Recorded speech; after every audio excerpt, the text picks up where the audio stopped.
give this video a like and subscribe.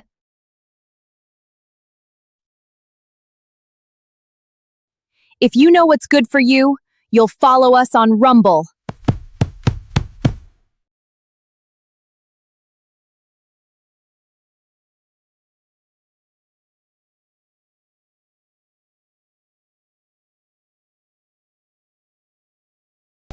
Let's talk about Doctor Who rumors, Harry Potter, Avengers Doomsday, and more on today's Week in Culture.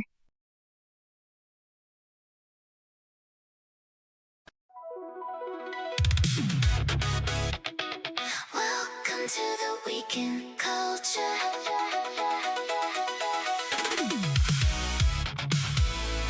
Welcome to the Week in Culture. Welcome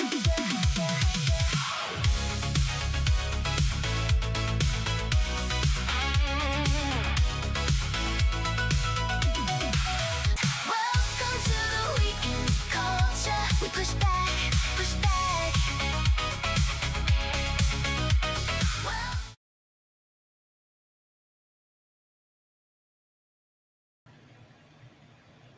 Good morning, good afternoon, good evening, wherever you may be. Welcome back to Honey Badger Arcade. My name is Brian. I'm here with John, the problematic white guy, and this is the Week in Culture, where we discuss cultural news of the week. And this week, it's a Hollywood week. So there's gonna be a lot of talk about buzz going on in the music, well, a little bit of music, movies, and television. You mean we are actually going to do a Week in Culture? Yes, we're going to be talking about the cultural news of the week. And yeah, so it should be a good time. You know, it's going to be a little bit more relaxed this time around. Yeah. I normally have like big rants prepared for stuff, but there isn't enough here. And maybe, I don't know, I just think it's kind of fascinating and interesting content. So, John, how are you doing? Oh, I'm doing great. But yeah, no, this week kind of feels like parentheses, you know, in a way. It does kind of feel just kind of like it's like there's stuff that's there in the print. Like it's not like there's not much going on. It's quiet. Just kind of like it's a quiet week. You know, but for me, as I mentioned to you just very briefly right as we were starting, I just been playing Cyberpunk this week. And I had a great time. I finished it. Yeah, you were playing through. You played through Phantom Liberty, and you did everything in Phantom Liberty. Yeah. I did. I played through on my evil Corpo chick line because like she's got most of the stuff done, and I'm planning on reinstalling a whole bunch of mods and doing a start from just zero state again. Either running through as I'm thinking of doing a series called Self Insert with me in there, like the version like putting yourself. Yes, I have a version of me that actually looks exactly like me in Cyberpunk, and it is. I can see you scary. Can pull that off. Yeah, it is scary. Like how and it was just in the vanilla. Just when the game installed, I found out that I could make myself in 20 minutes. And I was like, holy shit, like, okay, I'm in Cyberpunk. So I'm thinking of either doing that or doing another. We kind of are. Exactly. And that's one of those things we got to touch on a little bit today. But yeah, that's all I've been really doing is I just been playing a lot of Cyberpunk this week and thinking about how like it is a lot less pretentious version of what I was trying to get across when I wrote Haven's Fall and all the stuff that I got. Because it just flat out just tells you, look, the future is going to be a dystopic sci-fi hellscape where transhumanism exists, and they're trying to create a digital soul well so they can, power up Lilith to take over the world, basically. Like, welcome to like techno-paganism. That's the thing. Hey, yeah, I think that like a lot of people make this mistake of thinking that Cyberpunk 2077 is woke because it has transgender characters. No. That's the reality it takes place in. Yeah, it's basically showing like this is like the direction we're going in, and it doesn't celebrate any of it. No, it's just there, and there's no happy endings in Night City. There's probably people that work at CD Projekt Red that are completely woke and bought in, and they probably contributed. But they thought what they were putting in was like a good thing. When you play the game, though, you It doesn't. Yeah, It doesn't take just a sees position. itself It for what just it is. shows it to you, and then like you're just supposed to like, for example, all of the romantic interests in the game are completely broken people, you Yeah. know, and they're not there. There's just dysfunction everywhere, and that's kind Yep. of what it's showing you. Yeah. So, but let me Yeah. just ask real quick before we get into the stories. Mhm. Did you side with Songbird or Reed? I did all the endings and everything. But if you were to so you ask did me, multiple like versions? yeah, because Okay. yeah, because like again, it's one of those things where you get like different endings based on choice, and Yeah. then also like you get different outcomes.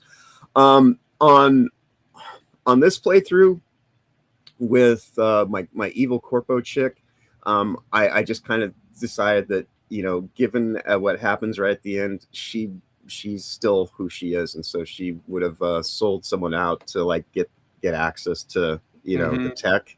So she sided with Reed. Now, if it were me, you know, like I don't know. It's interesting because like they did Phantom Liberty so well, because that's the whole thing. Is every single character is so fucking flawed. It really is just kind of like a Rorschach test of how you read your interactions with people, and depending on when you know certain things about them, because that's the whole thing about like that. And like, I don't know, Phantom Liberty reminds me a lot of playing Knights of the Old Republic 2, where you're just surrounded by like just a whole group of Siths. Basically, everybody you know is a Sith Lord, and they're all just trying to turn you and like make you the most corrupt thing in the world. And it's like, but that's like, you know, just the whole world of Night City, like the whole world, including Night City, in the dystopia future that they have set, is just everyone has been outright compromised to the minimum, at least, if not outright corrupted, you know. And so like nobody, even like the purest kind of spiritual people in there are those Buddhists who are trying to do everything they can to avoid being did you do transhumed. the quest with the murderer that tries to reform The himself? Jesus, yeah. Yeah. The crucifixion play, yeah. That, I mean, I'm not like, I think it's an interest because they don't have to explore that stuff at all, and they No. chose to do that, which I think is interesting. And that's actually a cool thing about it, is there's more interesting Yeah. stuff happening in the world of Night City than even what's going on with your characters. Your character's story is very straightforward. They're trying to take care of their own personal bullshit. But You're everything just that trying to survive, happens, and then like, everything that you find out about what's going on and this and that, like, and I believe too that it was put out in the damaged state that was put out in, because one of the real interesting things I like about Cyberpunk is it's kind of like you learn about esoterics through it. And I think that it was put out at the time that it was put out because similar to CG Project Red is out there where the Large Hadron Collider is. So like when you play through the Phantom Liberty stuff, there's one section specifically where they have Grimes. She plays Lizzie Wizzy in the game. Yes. And there's this She whole plays Lizzie Wizzy, but yeah, and she has a song in there and stuff. Yeah, and there's like this whole satanic like you know, it looks like a Super Bowl halftime show, basically, where it's just like, you know, all the symbology and everything that's happening, and like it's the whole thing about the soul well and like sending down and like you know, the unleashing of the demons, and it's just like and there's also all right, it's in the context of where it's happening to matters too, right. It's in like a club where like the most elite secret elite people meet up. They like work for the media, they work for right. And so it's like I say, it's so open and just out front about what it actually is, but it's the revelation of the method, though. If you actually have the right eyes to see, it is telling you exactly this is. And again, I'm not saying that it's based. I'm saying that it's, but I don't think it's woke. I think that's a misconception and of the game. Now I think that there's criticisms I have of it, which could be like sort of a certain kind of influence, like a woke influence that's in it, but I don't think that it's explicitly that way. It's not like, you know, Dragon Age the Veilguard or something, you know, where it like has the subtlety of a sledgehammer to the ball sack. But I do enjoy it as well. But anyway, Yeah. So I was just curious about that, but we gotta get into the stories. Indeed. First, I'm gonna say hello to the chat and read a couple of your comments, and then we'll get into it. So let's see. Norwegian Black Templar says hello, Master Goa. Good morning, Rafa. Yo, what's up? Hello. The Fighting Alpha Duo Watts Masturbator. What? Can you say we? Yes. Welcome to the show. I'm not sure who that is, but Nova Fan, hello, Master Goa. All right, so Rafa says Cyberpunk is still woke. Give me some examples because I think I can make the case that it isn't really.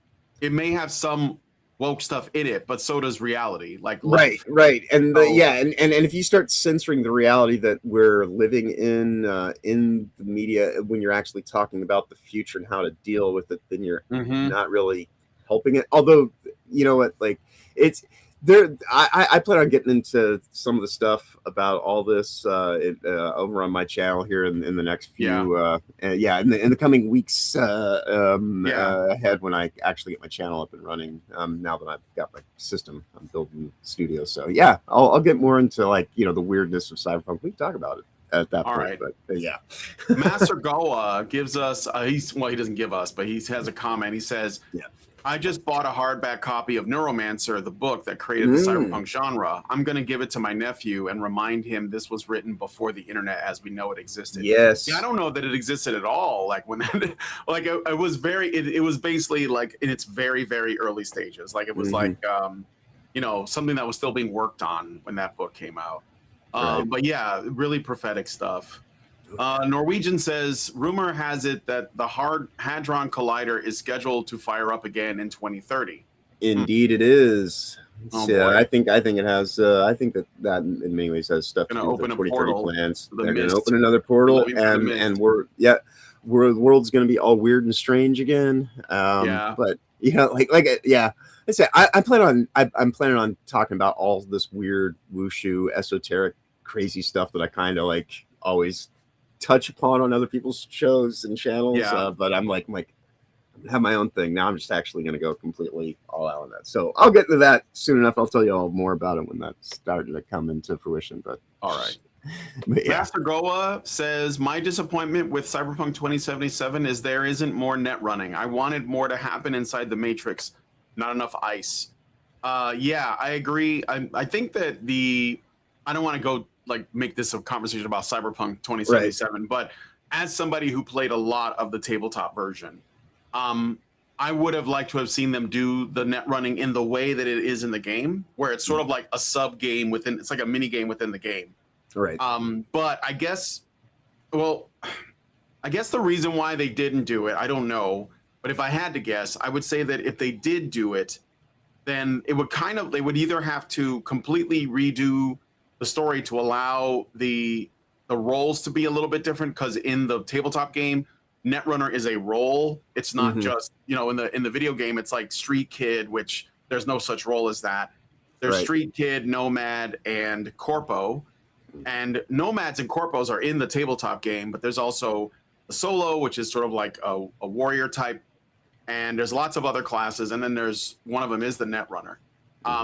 And they would have to do, I would like to have seen it done as a game, though. Like and there is actually, what's interesting is somebody did make a shooter called Black Ice, which is obviously borrowing from Cyberpunk, because in Cyberpunk there are these programs called Black Ice. They're like hostile programs that attack you when you enter the net. And it is basically a shooter that would be the game. Like if there was a way to mod 2077 to put the game Black Ice inside of it, that would be awesome. You know, I think people are working on it is because if they did offer that up as an option, everyone would take it because it's more content.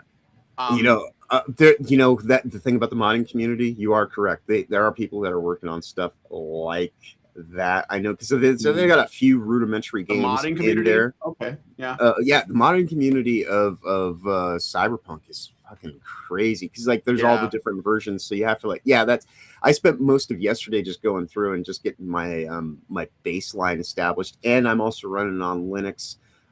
So yeah, I have to keep in mind that some things aren't necessarily going to be able to run if they have like assist programs and things like that, like menu editors and whatnot. So, but it's a game that you can play for. That's one of the things I do like about it too, is you can play it for a really long time. It does have like the stuff that you're talking about. What I want is for them to do third person. I know there's mods for third person, but they're awkward because the game wasn't meant for it. Yeah, so the game like wasn't meant for third person. Yeah, your body's third person in the sequel. Yeah. But from what I heard, the new Cyberpunk game that they're working on is still going to be all first person. I think the purpose is they want people to feel immersed, but I don't see a reason why you couldn't do like what Fallout does, where you can swap between third and first person, right? I mean, at least the newer Fallouts, not the old isometric ones. There's a part of me that almost kind of wonders, because like there is like when Cyberpunk came out in such the compromised state that it was, there's a part of me that's like, well, I think that they did that because it's part of we need you to see this because it's some part of some ritualistic thing. And so they put it out when they put it out because it was about the ritual. And so it came out fucked up and buggy as a mess because it wasn't about the actual quality of the project. It was just about you witnessing it or going through the just the procession of what they were doing. I mean, I don't know. It's connected to The Witcher, and a lot of like the black magic that's going on in The Witcher is also present right there. And The Witcher's work of fiction inside of Cyberpunk. Like, I don't know. It's an interesting game. Never played The Witcher series. I do have Witcher 3 though. I just haven't fired it up yet. I might stream that one once I'm done with Knights of the Old Republic, which I'm currently playing through. Never played Knights of the Old Republic either. But I'm having a good time. It's a really good game so far. Yeah. I can see why everybody was like, CULT-ure's fantastic. It's one of those games that like, whenever I see like top games of all time, that's kind of what I look at for like, oh, do I want to play that? Right. And, Half-Life makes the list, Halo makes the list, Fallout New Vegas makes the list. And so I played all those. I've done all that. I got my big iron. Now it's and Knights of the Old Republic is also on the list. So I'm currently playing through that on my channel. You guys can subscribe. You want to see me flail as I try to figure things out. Like the last time I played it, the last time I streamed it was on Friday, and I figured out, and it was completely like a gamble that I didn't think was going to pan out, and it did. And that's what changed my impression of the game. Was essentially your encounter. It's like you've played KOTOR, right? Oh yeah. Oh fuck yeah. Okay.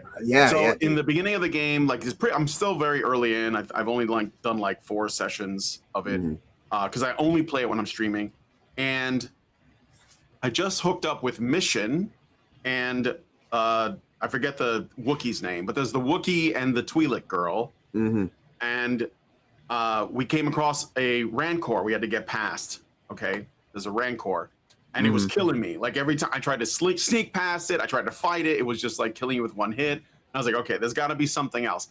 And I just happened to try. First, I had this bait, and I did the bait, and it worked, but it didn't die. I was like, well, it's not killing it. So what do I do? And then I thought, oh wait, you can interact with the bones. There's like these bones in the room with the Rancor. Yep. You can sneak in there, interact with the bones, and leave things in the bones, which I figured out how to leave the bait in there. But I also left a grenade in there. Yep. And I tried that, and the Rancor eats the grenade, and it kills it. And I was like, that was not something that I would have thought a game that old would have taken into consideration. Right. I don't think modern games do that. Right. So that's actually really impressive. And I feel like, okay, this is just the beginning, so I'm guessing it's going to get a lot more complex. Yeah, and that's the thing. It's like you just got really good quality writing, and that's the thing that think outside the box. Right? Yeah, and that's the thing for anything. That's where I'm at. Where it comes with games is I'm just going back and I'm just enjoying stuff that I know that was written really well, and actually I enjoy. I don't need it to be new for it to be immersive. I just need it to be immersive to be immersive. And they've been doing immersive games that actually, like really captivate you and enchant you, for decades. It's only recently that they've, lost the special sauce. Well, they got to make everything, because that's the thing about KOTOR is it doesn't It doesn't hold your hand really. Right. So you end up like I killed myself shortly after that when I went up to a console and I was like looking at the cameras because you have to. I'm trying to go deeper into the sewers. I can't remember exactly why I'm doing it. But, yeah, I vaguely remember where it's been like I 20 years since I did a played bunch it. of stuff that I thought was neat. Like I blew up a thing and killed a bunch of guards and from the computer. And then I selected an option to destroy another console. And I thought it was going to kill some other guards in another room, but it destroyed the console I was on and killed me. Right. And I was like, okay, well, I better like think about that before I act on it. So again, it doesn't hold your hand. I appreciate that. Yeah, it's well thought out. Let me look at the rest of your guys' comments. So let's see. Raging Rat says, yeah, I was hoping for way more net running as well. Yeah, I mean, hopefully they'll do it in the sequel. I think that this was like a first out for them. Yeah, I think that they had their ambitions, their eyes were bigger than their stomach, so to speak. Yeah.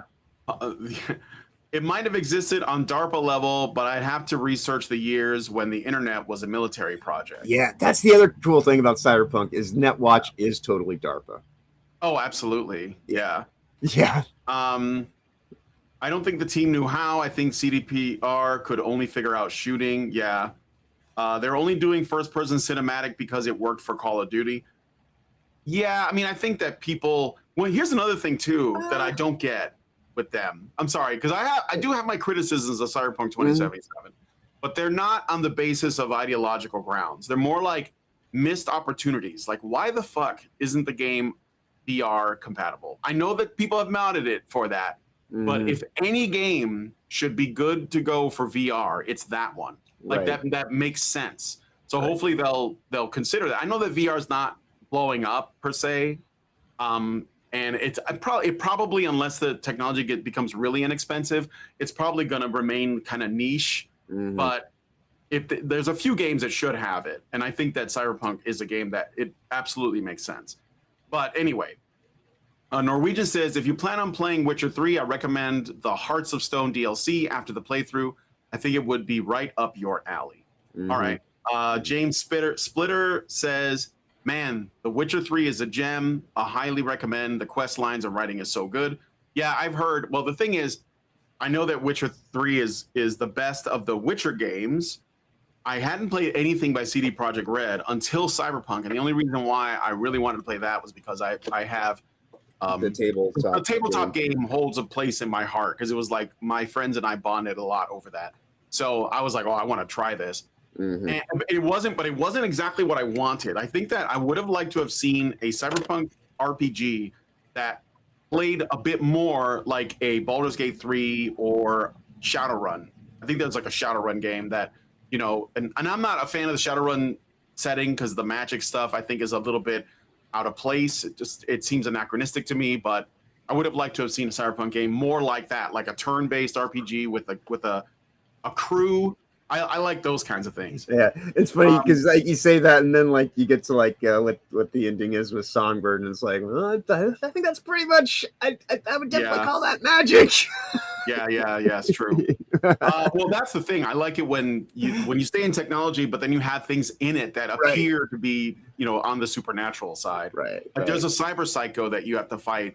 That's like part of a ritual. She's like a maelstrom ganger, and you know, what's actually happening is you're having a, you know, like some kind of like glitching going on with your own cybernetics, but it looks like a demonic experience, which is kind of cool that they blur the lines on that. But anyway, no, I like when they do. Yeah, it's a great game. Robert Johnson says Witcher 3 is great. The combat is not terrific, but it's engaging enough. CDPR does side quest development better than any other studio, in my opinion.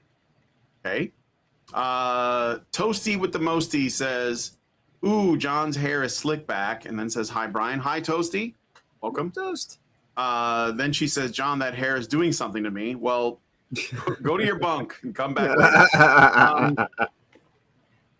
Norwegian says, playing older games highlights how far the industry has fallen. I blame replacing the male nerds with gays and avocado toast bimbos.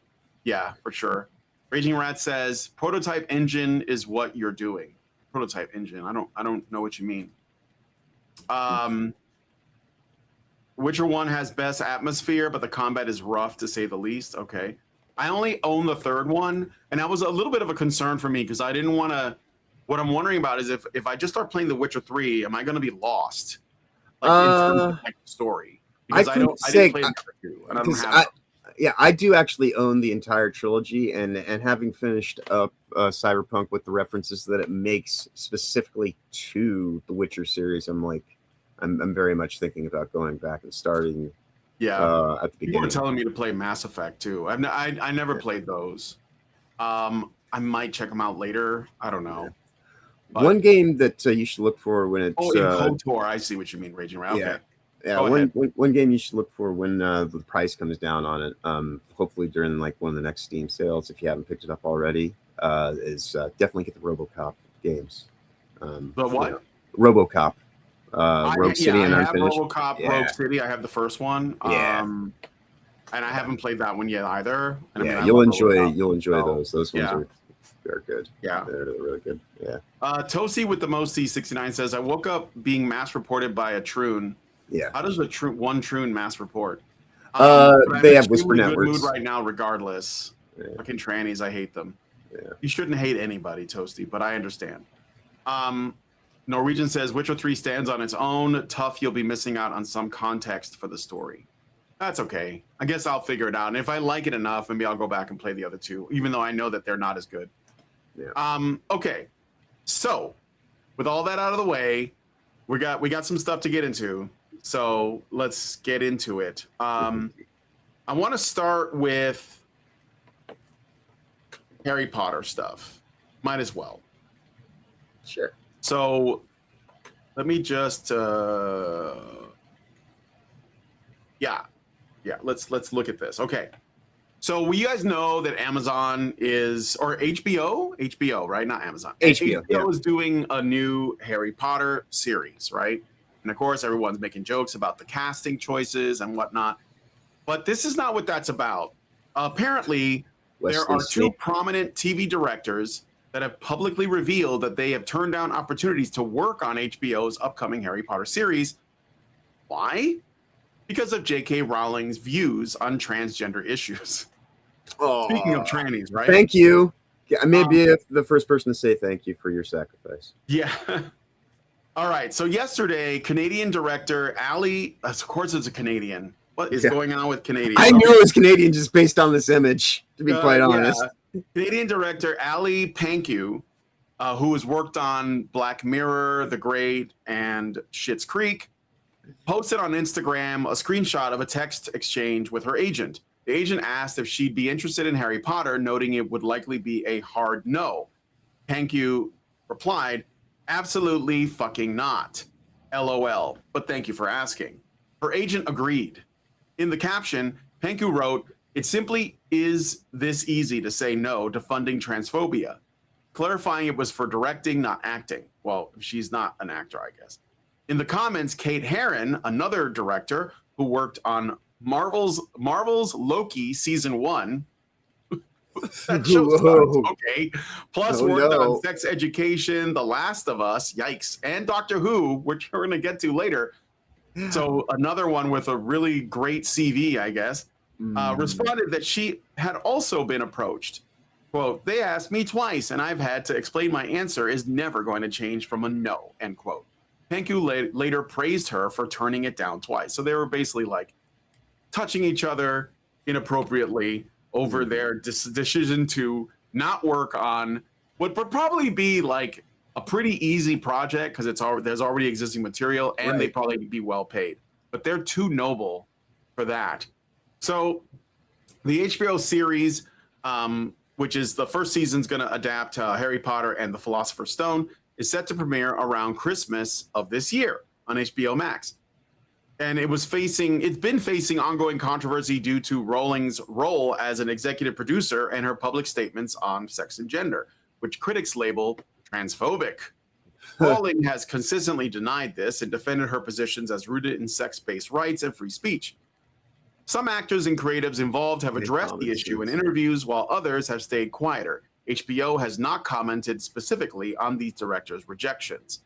So I just so there were two directors that have basically publicly, and it has to be public, by the way. They have to do it in front of everybody. Look at me. I'm rejecting her. I'm turning down all this money. Am I not such a great human being? So yeah, I mean that's basically like, I don't know what your thoughts are on this, but well, I mean, it's like, as I said, let me be the first to thank these feminists, martyrs that are just taking one for the cause to stick it to because you know what, I don't really plan, like I have to watch the series. At least that was the plan when Will was doing the show, like on WTF, like when we were doing it consistently, we were gonna cover the Harry Potter series. I have not watched Harry Potter movies, right? I don't read book. I don't hold it against anybody, like, but my wizards are, I like Gandalf. That's mine. I might, although with all the stuff I get into with esoteric, this and that, and occultism, I probably actually should watch Harry Potter at some point in time. Maybe I'll turn that into a thing. But yeah, I appreciate them doing all that they can to disconnect themselves from this, because I can only imagine how they would have undermined the process, which is already compromised from what we can tell. Because I know we had good fun with the Wesley Snape intro stuff over here back when that first got announced. So yeah, I mean, I'm glad that I don't know. It's interesting what's happening in the pop culture space right now. The things are kind of returning to before the overreach in certain ways, but there's some stuff that can never go back, and that's what makes all this really interesting. That is kind of why we spend as much time talking about cyberpunk, because I'm more interested about franchises that haven't been long born things that have been utterly fucking destroyed, that I now have no idea about, like, how do I reconcile this? It's not like just it went a little bit off, like in making today's thumbnail. Brian said to me, I asked, hey, what are we talking about tomorrow? And you specifically mentioned Doctor Who and nothing else, and I was like, huh. I was looking for stuff. Right. And I went and I found something to add into the mix I found more interesting, because that's how disconnected I am from Doctor Who now. And I love Doctor Who. Yeah, I thought that we will talk about I know. And that was the thing where I was just like, man, I just wasn't driven to like make a thumbnail for Doctor Who, because I'm that just kind of like, it's that over and done, and like I have given so many eulogies for the death of Doctor Who now, that like them selling off its, we'll get into it when we get into it, but yeah, like it's interesting to kind of see how the market space, I guess, for lack of a better term, is kind of shifting right now based on everything that's happening in recent years and months, quite honestly, more so than anything. But yeah, I approve this. Thank you, ladies. I appreciate your sacrifice. You won't be missed. I might actually I'm not on anybody's side in this conversation, honestly. No. I'm not a fan of J.K. Rowling either. I know that people will, like, there's people who are rallying around her because of her views on transgenderism. I think they're just common sense views, but she's like, otherwise, she agrees with the people who dissent against her on everything except that. Is literally the only issue that she disagrees with them on. Right. And they're acting like they're completely different people. And this is the thing about, like, this whole cultural debate that's going on, this culture war, if you will. I have easier conversations with people that I have big divides on what I think about here, more so in this kind of like MAGA mindset kind of mind space, than I do with people that I knew for decades, that I had one thing, because it was COVID, and they're like, fuck that guy. And I'm like, I was right. And now they still can't, even after all the evidence, after it explicitly being shown to be a bioweapon and it was planned out over the course of decades, still can't, like make any amends on it to try to like, because they're too invested. Anyways, I'm pulling. No, you're fine. Yeah.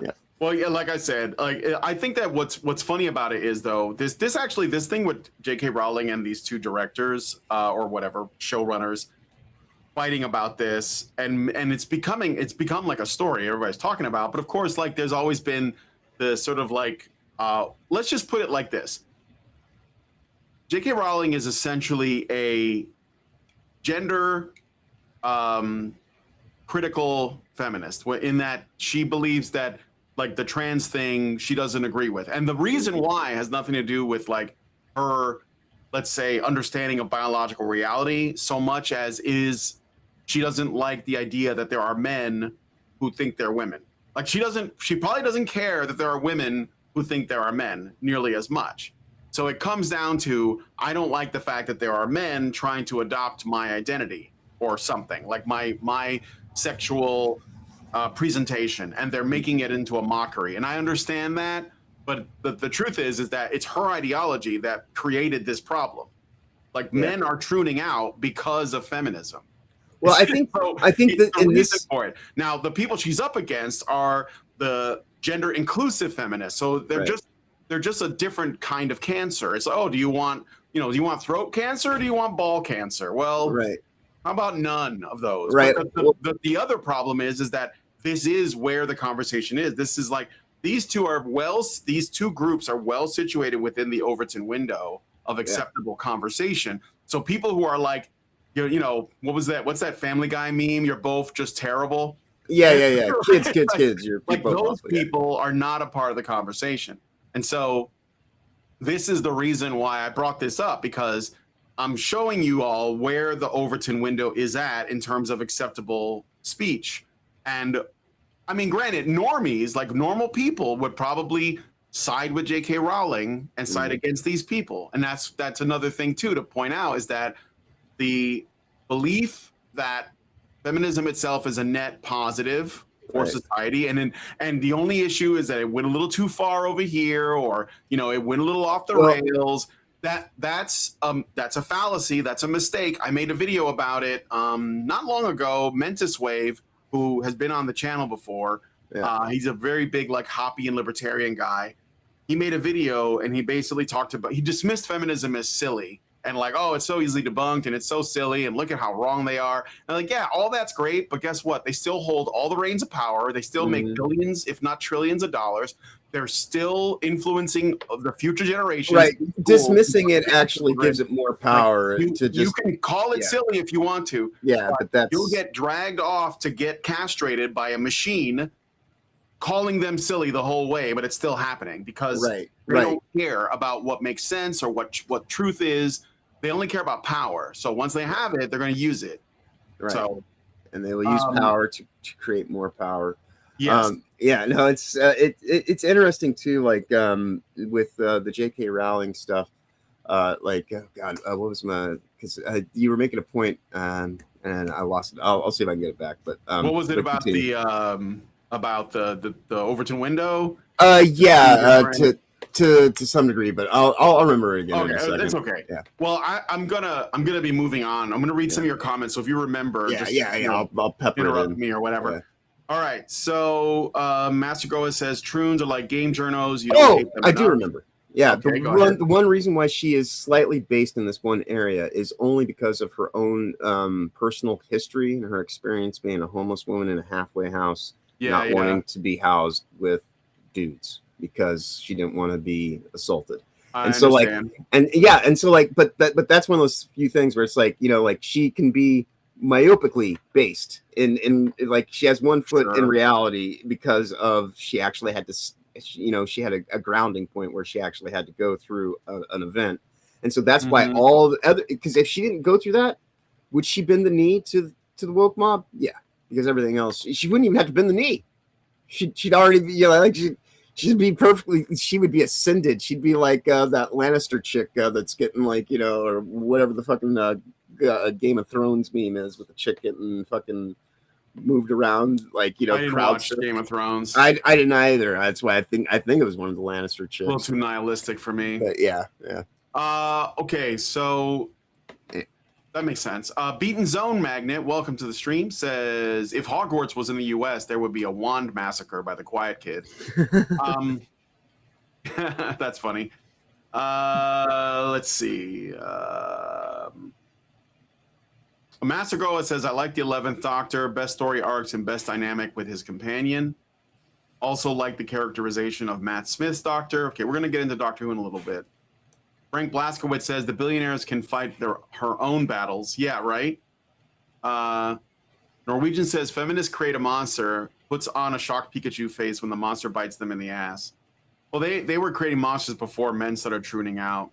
And now the girls are tuning out too. So Master Goa says Peter Capaldi does great acting, but the Doctor they made him play was an old man trying to be hip, and it just didn't work. Yeah, I don't know. I didn't. I'm just gonna keep going. We'll come back. Iris Rhoda says, "Hello, hello." Norwegian says Rhoda? Game of Thrones is just Lord of the Rings for Redditors. all right. Master Goa sounds about right. Oh Lord, make my enemies ridiculous, and God granted it. Yeah, pretty funny. Okay, yeah, no, I mean, I think that she is kind of accidentally based in a way, but nonetheless, I hope that everyone in this story continues to lose things. So we're gonna move on to the next one. Let's talk about Doctor Who. Let's get into the Doctor Who thing. So, all right, Doctor Who right now in a bit of a weird spot. Okay, they're called Wilderness Years 2.0 by fans. Because I guess the period between like when Chris Eccleston, is that his name? Yeah, Eccleston. He became the 9th Doctor, I think. He was number 9. Yes. Yeah, the 9th Doctor. Between him and the Doctor that came before, there was a gap, right? Yeah. Is that right? A pretty big gap. Yeah, 8 was they had the movie, and that was supposed to start like the revival at that point in time with Peter McGann, and it did not resonate well enough, and so it took like another 9 years of time, or like a little bit more length of time until I think it was 2005, 2004, 2005 when the revival began. Yeah. And you know. So I guess they would call that period between 8 and 9. Yeah. And now we're in the Wilderness Years 2.0. Although the reasoning for this gap is probably not the same as that other gap. No. Do you know why they stopped Doctor Who after the 8th Doctor for a while? I don't know how much. Well, I mean, it was just kind of one of those things where at that point in time, I couldn't necessarily say like any kind of like specific reason, because like that's the thing. It's like the ratings weren't necessarily as great as they had used to be, but compared to what happened with the most recent Doctor, the lowest ratings that they ever had historically were not reached until this past year. And that's why it did not get renewed by Disney in their contract, amongst other things, because they weren't concerned about Doctor Who to begin with at that point in time. But Doctor Who's been mismanaged, and it's had like a long time with lots of different people, right, and then various people that have their hands on it at times. Have treat it as stewards with care. I guess in the show. The large gap between the 8th and 9th Doctor was created by the introduction of the War Doctor. The Time War. Incarnation added retroactively to explain the passage of time and the Doctor's involvement in the Time War.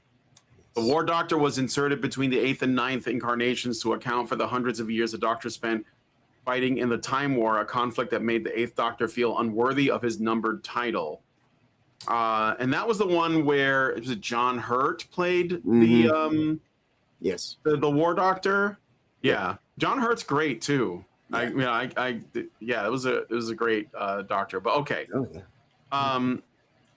so they that was more of a retroactive thing. But they would call. Okay, my point is they would call that the Wilderness Years, and this is Wilderness Years 2.0. 2.0. But the It's reason only for the this is wilderness years different. if it actually gets out. But Huh? I say it'll only be the wilderness years 2.0 if it comes out of the wilderness. Because Yeah, now, if it comes out, right. right, Now, right. basically, Doctor Who's in a place A where fugue its state. future is uncertain, right? Yes, it's in a fugue state at the moment. Yeah. So, Ncuti Gatwa's run as the 15th Doctor ended after 2 seasons. I think that's a really short run. I don't know. What's the average number of seasons that they give to All right. Well, a here's given the crazy actor? thing. All right. I found out that he actually technically has the least amount of time of any Doctor, including other than Paul McGann, who was only in a movie, so he gets a asterisk. But for every series based Doctor of the last 20 years, I went and I did the calculation because we used to do all this stuff on WTF Live. Eccleston was only there for 1 season, but he actually was on for more screen time. He had technically Eccleston was only on 1 season? He was only in 1 season. But that was when they revived it. But that was when they Right. revived it, and Yeah. then there was some fuckery afoot, and he, was telling us 20 years ago, basically, about like some of the stuff, Eccleston, he kind of got a little bit undone or done the wrong way, and then for the longest time, of course, we got done dirty. Yeah. We got Tenet here on the screen. Everybody thought that 10 was the coolest until recent times have now soured everybody on that. 11 is now kind of seemingly. Tenet has said. Is that what Yeah. you mean? Yes. Well said and done. Like he's an interesting dude. And the things that he supports, and and so now at this point in time, Matt Smith is probably a good amount of people have shifted to Matt Smith being perhaps the most quintessential best Favorite. Doctor out of this newest run. He's the one who's the least damaged by time and circumstance and even the state of the show, because my favorite Doctor is Peter Capaldi, because I liked Angry Old Man Doctor, quite honestly. The writing, however, was starting to get really shit. And so I didn't. That was the thing about. Yeah, I couldn't even complete. I think he's Capaldi, a great actor. Like I've seen him in lots of good stuff. Right. But they wrote him goofy. Yeah. Like that. The writers don't. I guess it's like they don't understand people, or they were leaning too hard into. You know how like they wrote. It was the frog in the pot that kind of bugged me about the way they wrote Tennant and Smith. Was that those characters would do these like random eccentric millennial humor things like, oh, fezzes are cool. And at first it was a little bit novel, like, oh, that's kind of funny or cute or whatever. But after a while, it was like getting really old really fast. And I was like, no, I'm not.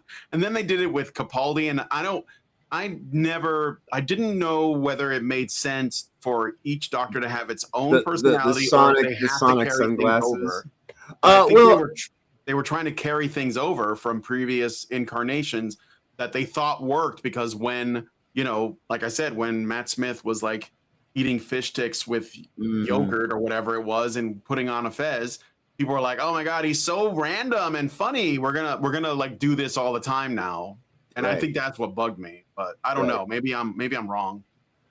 But go ahead. No. I think you got a point there, because like it was perfectly fine when like Smith was quirky, but then they still had elements of that kind of still kind of in there. I think that they were trying to get Capaldi. They did it. They did it with. I mean, I don't know if they did it with. And I think with Capaldi, I didn't watch the Gatwa run at all.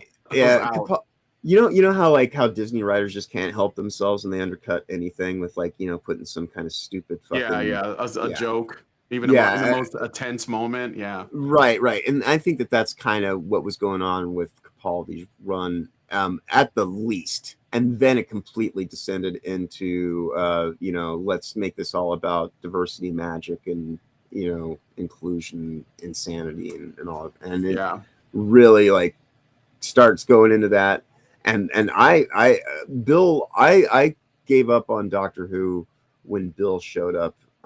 I was actually out like right before Bill. I only I've only ever seen one thing, and the internet lore on it is that evidently I Bill Potts is like I think she's the greatest character evidently.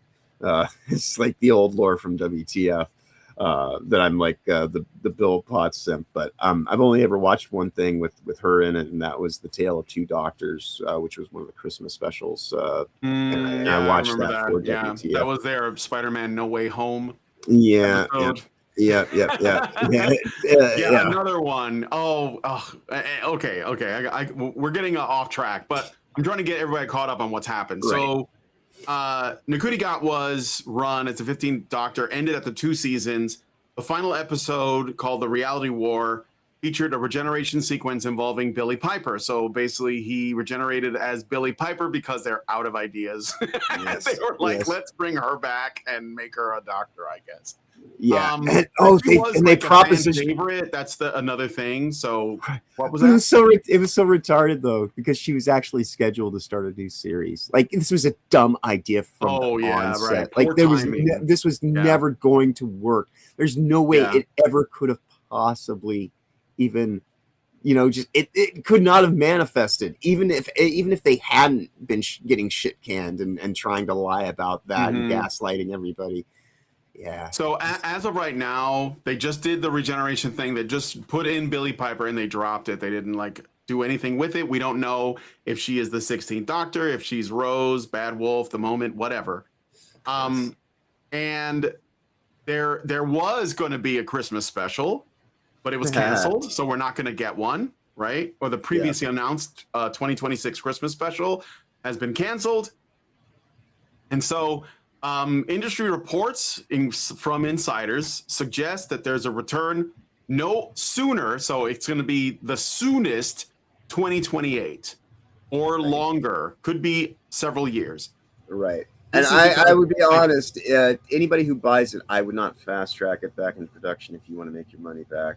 You want to be thinking more in terms of just doing some licensing, rebuilding good faith and goodwill.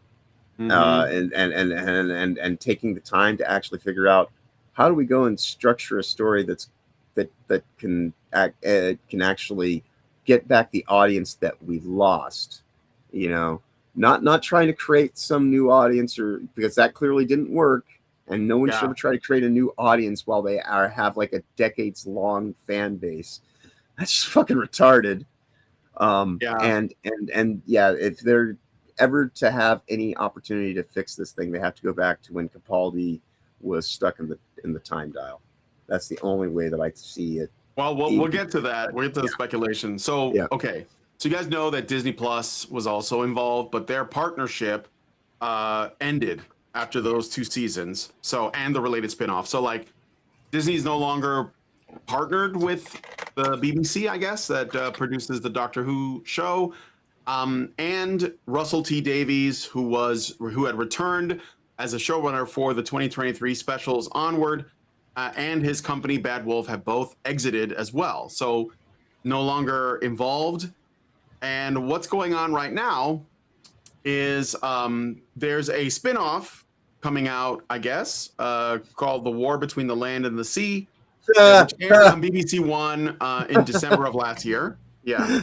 It is never coming out. It's never coming out on Disney Plus. It's been it came out last December. I guess there's like a preschool animated show. Yes. But that's CCBs it's called CBBs. It's CCBs. Or CBB. CBBS animated preschool series. Yeah. But okay. So let me get to why I brought this up. So right now, there are rumors and of interest from other studios. So around the Disney deal period, major streamers, including Netflix and Amazon, had shown interest in international rights to Doctor Who, but Disney ultimately partnered for the recent seasons. In the current tender environment, Hollywood producer Dean Devlin, who is known for Stargate, Independence Day, and runs Electric Entertainment. So Stargate, I like the movie. I never saw the show. I know a lot of people really like the show. I like the movie, so I guess this guy was involved for with that. I don't know if it was the show or the film. And he's expressed interest in pitching / rebooting the show when the formal process allows. A Times report claimed that his company had begun preliminary talks with the BBC and was keen on bringing back David Tennant, which is why I'm using the David Tennant image. God. Devlin denied negotiations have started, saying they hope to discuss it. So like they haven't started, but he wants to. So basically, this guy, Devlin, wants to bring back Doctor Who, and he wants to start with David Tennant. No. He's trying to pitch this to the BBC. Right, but David Tennant's poison. Do not do that. Yeah. So okay. So then let's do it. Let's just do a quick. Because look, I have no investment in Doctor Who, but I know that it's probably the longest running science fiction anything ever. I mean, it goes back to the 60s. Yeah. So it's people don't want it to end up like Star Wars, Star Trek, everything else, basically. Right. But so then like, okay, first of all, let's just pitch some things. And I'm going to ask you guys in the chat as well. Do you think Doctor Who could be saved? Do you want it to be? And if it were to, how would you fix it? Because they broke it probably. I want to say that even though Peter Capaldi had a lot of potential, I think that they broke it around that time. It was before Jodie Whittaker came on. Although Jodie Whittaker, the first female Doctor, did drive it further into the grave, and Gatwa just basically like finished. He pissed on it essentially. Yeah. But do you think it can be saved? And if you were to, would you go with David Tennant or would you do something different? And I'll let John answer that first because I'm not knowledgeable on this stuff. Yeah. So. All right. So I've had many conversations about this very thing, and we always, and the consensus is that we would go back to when Capaldi was in the time dial. You had some of the best episodes ever when he got out, of the trap. So it seemed. It was like this.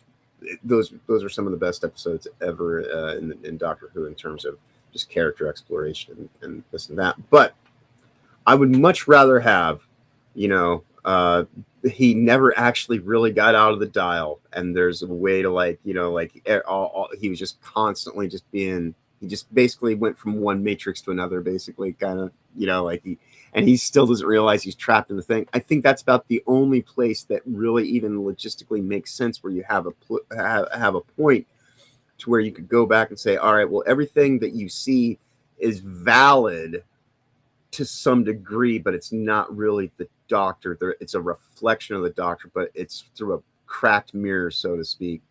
And then you can come at least kind of for the people who want it and have it like a way that you can account for it being a part of the overall tapestry. That's the only way that you can really include some stupid shit like that, because you're talking about, especially if you wanted to have this continued chronology. So otherwise you have to start all the way over. And at that point in time, you're just starting a new fucking show, and you don't want to be steeped in all this Doctor Who lore if you're just starting a new show, because then you're going to be because the whole point of Doctor Who is supposed to be about reinvention and rejuvenation of just kind of the spirit is eternal, and so as long as you have that spirit of the Doctor, then it's still the same character supposedly. But that's the thing that's been ruined, and so you have to go back to where the spirit wasn't being channeled and possessed by this transhumanist agenda, basically, in overdrive. So yeah, I don't know any other way that makes sense. Tenet is just it. He came back for the Disney stuff. He was a part of that. You don't want any of that stench from the Disney years, which clearly didn't work. Yeah, he came from the Disney thing. He went into. That's how they secured it. They did a whole they did the 60-year celebration, quote unquote, was a three series or a 3-episode mini series or celebration event of episodes with him and fucking Donna, Catherine Tate. And then they brought them back together, and then that's how Shitty, Shooty, became the Doctors. He was born out of David Tennant. He was born out of Doctor, like the 14th Doctor's dick. Like they bisect, and so like mitosis, like and so like they had bi generation because it's a bi generation, don't you know?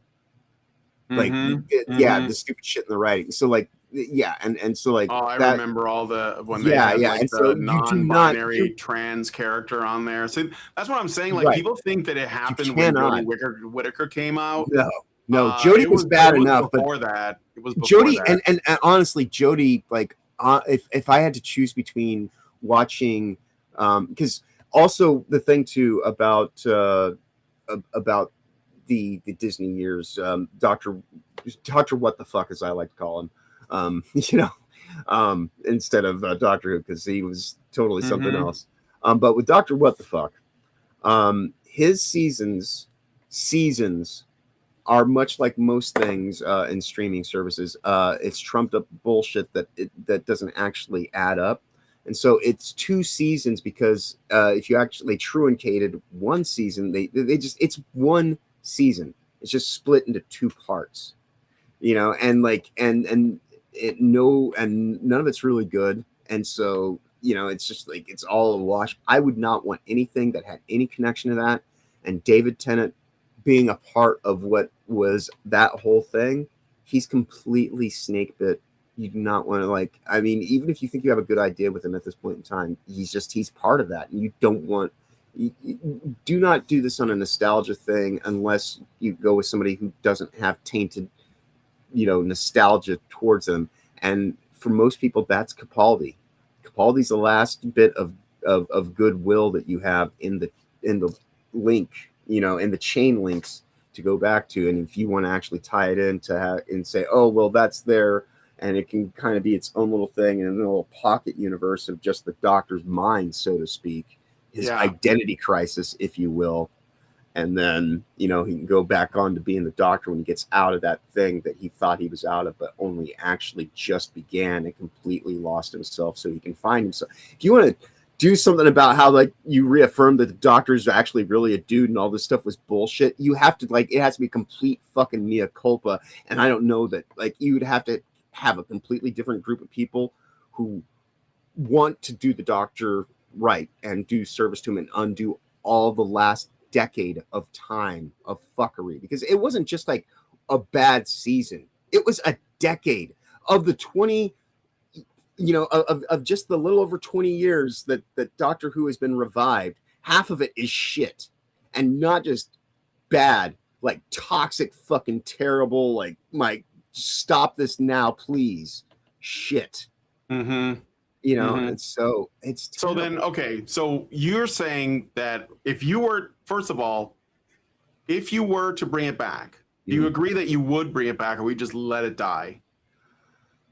Oh God. Let's say unlimited budget. Would you bother? That's I guess what I'm asking. And how much retconning are you willing to do? If you were to do it at all. How healthy is Peter Capaldi, and is he willing to wait 5 years? I would go with Peter Capaldi too. I think. And like I say, I would wait a minimum of 5 years. He just looks like one of the Doctors from before, yes, the old Doctors. From the back in the day. And that's what I liked about him. Is he had that old. He looked like the old guys, like the ones from before. So I think that's a good fit because. Okay, here's something that I'm going to throw out there, and I want you guys to think about. Of all the Doctors to bring back, they could have brought back Matt Smith. They could have brought back, Chris Eccleston probably. Eccleston. I thought it was Eccleston, but Eccleston will not go back. No, I know. But I'm saying they could go back. Right. He wouldn't go back with those creatives, though. Yes, unfortunately. But the guy who's making the offer.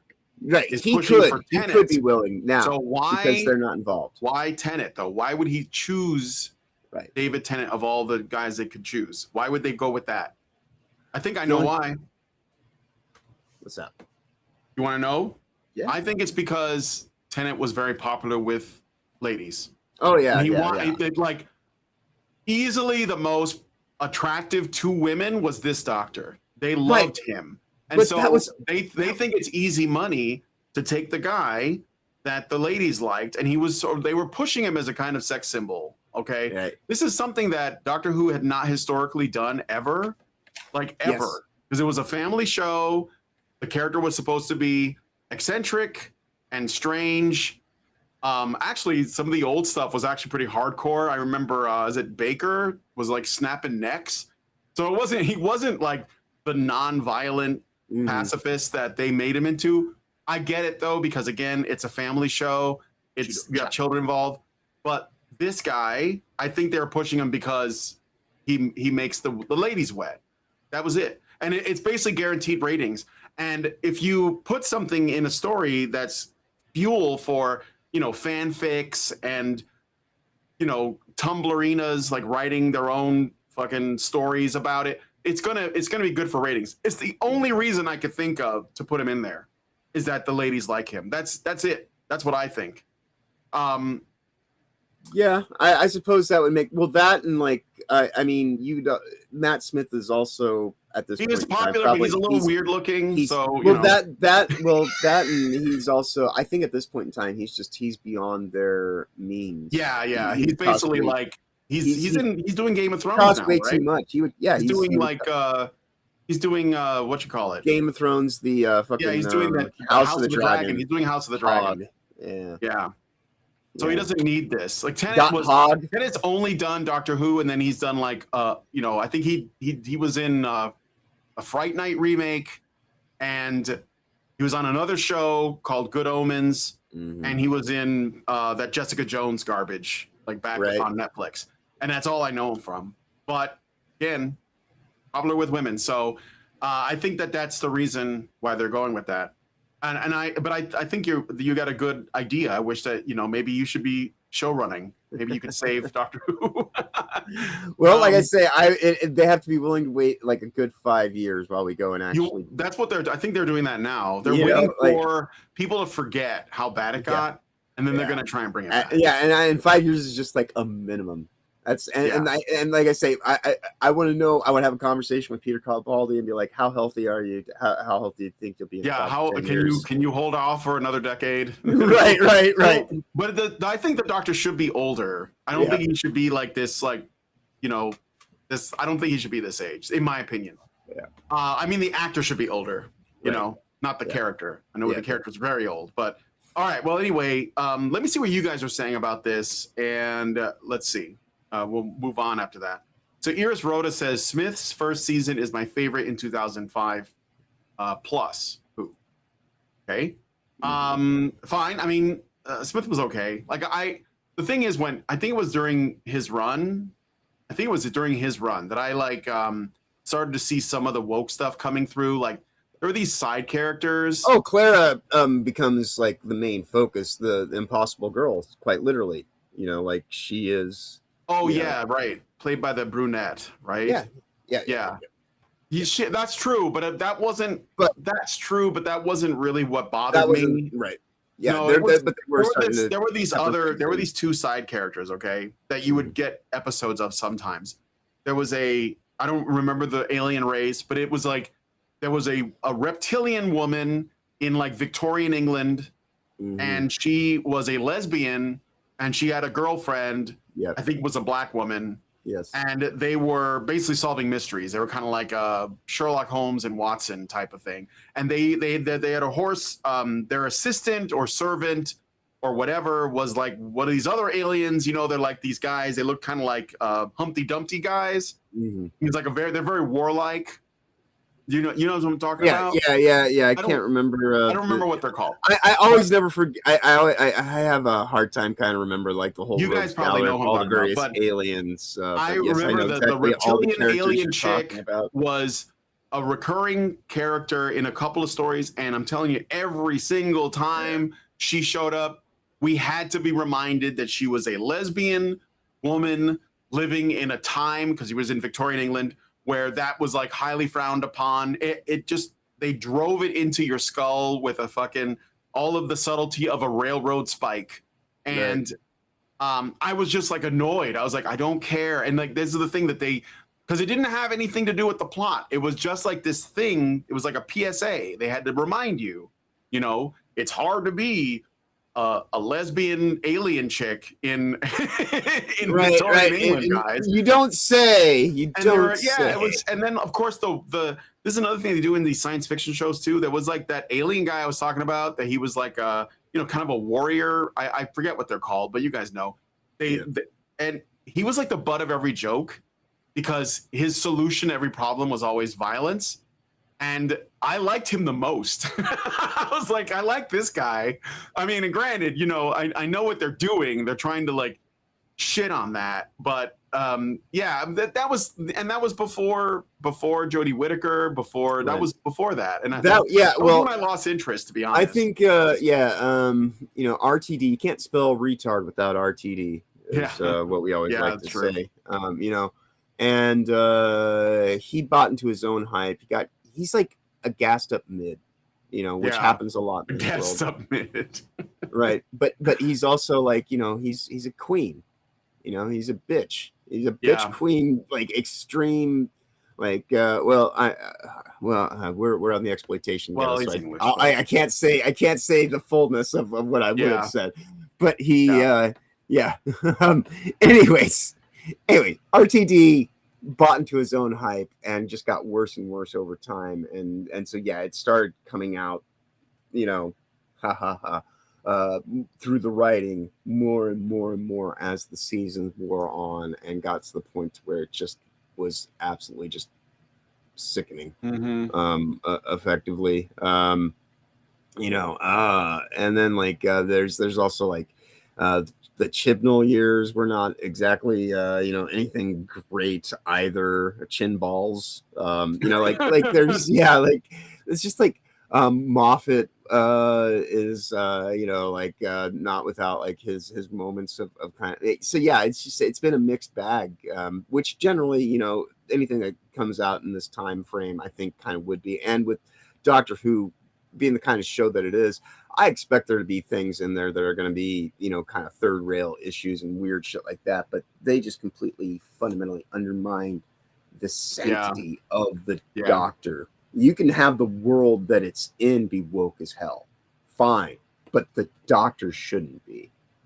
And that's, that's because the Doctor should be above it all and disconnect, like, but having like, oh no, the Doctor's like one of us. No, the Doctor's better than us. That's supposed to be like, well, he wouldn't want to be a human, because he understands like the actual kind of like balance of like, sometimes you have to do shit you don't necessarily like because you need to, and like, like work on a level that kind of goes beyond, the character has to remain kind of alien to actually have it give you the profoundness to appreciate your own humanity, but instead they turn it into something else that's fucking retarded.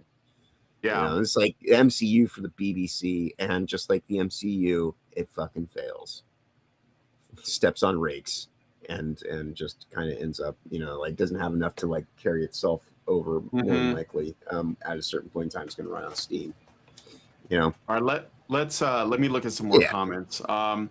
Gabriel Phelan Lucas says, I stopped after Tenant. I just hate Matt Smith's massive chimp skull. yes. White Somalian. He looks weird. That's why I said he's a weird looking guy. Yeah. He looks like, handsome Squidward, like a little bit, but like more exaggerated. That's what he looks like. A white Somalian. What? I have a white Somalian. Yeah, I have a movie called Lost River where he's got a buzz cut. I'll grab a screenshot from it and I'll show it to you. I'll send it to you. Let's see. Iris Rhoda says, I believe that was written in because Eccleston wouldn't come back. Originally 9/Eccleston should have been the War Doctor. Yeah, but John Hurt made a fantastic character. Yeah, John Hurt's a good actor. Like I thought, dude, you could do so much better than this. Like maybe when this show was at its peak, but Proud to say I like Smith better than Tennant after one episode. Frank Blaskowitz says Matt Smith's second season soured me on the show. What was it specifically, out of curiosity? Iris Rhoda says, I agree 100%, John. Capaldi was a better doctor, but Smith had way better stories. Yeah. Maybe like Capaldi should have been in Smith's stories. That would have probably been really good. Master Groa says, I like the way the 11th Doctor talked about the war. The name you chose is like a promise you make. He's the one who broke the promise. Cool. Gabriel Phelan Lucas says Catherine Tate as the Doctor would have been hilarious. She used to have a comedy show. Okay. Iris Rhoda says Billy is easily retconned as a remnant of the moment. Oh, so they could retcon that. Okay. Yeah. They're just gonna have to pretend like the Gatwa and Jodie Whittaker stuff did not happen. I don't know how else to do it. I mean, but they did the timeless children thing, right? Right. Well, that's why I say you have to go and do the whole thing where it's all in the time dial, and this is just the way that they're punishing the Doctor, you know, and then trying to undermine the sanctity of his own fucking, you know, like just his own identity. And that's what I mean. That's what I would turn it into, quite literally, is like, you know, this whole attack on the Doctor that took place, and he was being, you know, undermined and kind of exploited. I mean, seriously, that's the only way that you can actually undo it, is to make a meta connection with the audience of, we're sorry that the Doctor got fucked over by, you know, political fucking insanity and overreach, and people just that's about the only way. He was a political prisoner, effectively. He was in asylum. You know? Gary Thomas says, I remember when a British man had the largest collection of Doctor Who paraphernalia. Around the Jodie Whittaker Doctor, he stopped caring. That was profoundly sad to me. Reminds me of the show. You guys ever see the show Community? Yep. That was on with Joel McHale, and there's like these guys. It was Danny Putty, David Danny Glover, yeah, and I forget the Indian guy's name.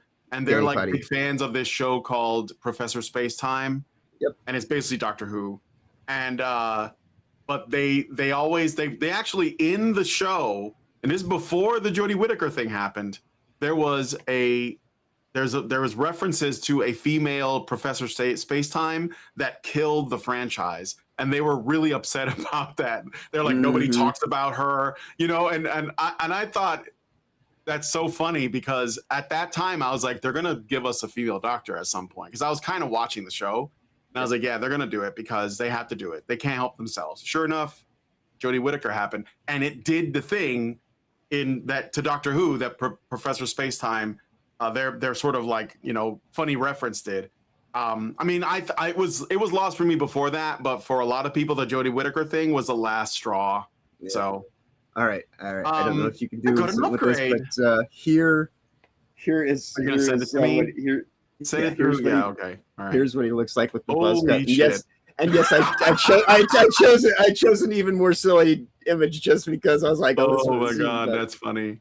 He kind of looks like there's an actor I know that was in like a bunch of like British things that he looks like. Are you sure it's not that guy? Okay, well, this is from Lost. This is from Lost River, which was directed by Ryan Gosling. It's a really great movie. I own it. I got it on Blu-ray. That's David. That's Matt Smith. Yeah. Oh, Matt wow. Smith with his head shaved. See, he looks like a different guy. I'm gonna look him up. Hold on. Yeah, he's very much. It's a departure very much from the character of the Doctor. Like, this is basically a street tough kind of. You know, he's like he's a miscreant, a thug. Yeah, in the movie, it's a great movie. I would definitely recommend checking it out. Yeah, he looks like this actor named Jason Fleming. Jason Fleming played. He was in a bunch of stuff, but he looks like that guy. He was in like The Curious Case of Benjamin Button. He plays small characters. He was in Lock, Stock, and Two Smoking Barrels. That's probably like one of my better roles that he was in. Anyway, yeah, he looks like Jason Fleming, but it's not him. Yeah, that's interesting.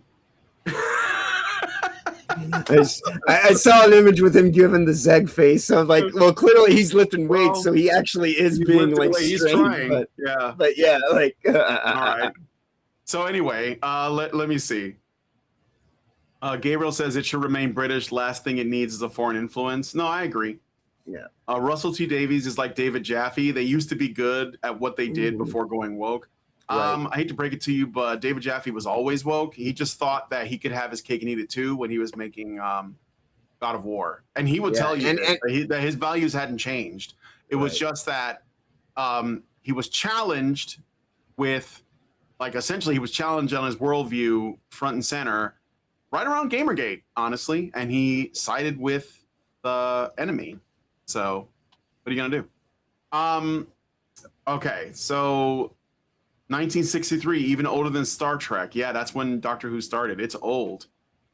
Let's see. Norwegian says Doctor Who becomes a woman, immediately becomes insufferable. Coincidence? Masagoa says, okay, fix it by making half of Capaldi's run an alternate universe that wasn't the real Doctor's universe. Then the real Doctor sacrifices that alternative universe to save his actual universe. There you go. Iris Rhoda says, timeless child inflects the timeline. It's some kind of malevolent creature. Oh, okay. So that's a good idea. He says, timeless child infects the timeline as some kind of malevolent creature, gets defeated, Capaldi appears, and either carries on or regenerates. So that's how you undo it. Let's see. Toasty with the most, he says, he's got no chin, referring to David Tennant, that is. Matt Smith's all chin. Yeah. So, Iris Rhoda says, but I thought Smith got better ratings in the U.S. than Tenet. Correct me if I'm wrong. Yeah, but actually, because I think that's right, but I think it's because Tenet made Doctor Who popular in the United States. It was building in popularity during my time in college. Yeah. Peaking. So it was. That's why everybody was watching Torchwood as well. Yeah. It was building up, kind of like 2004, 2005. Definitely, it was starting to like become very much like the thing that everybody was talking about while we were in art. In art class and whatnot.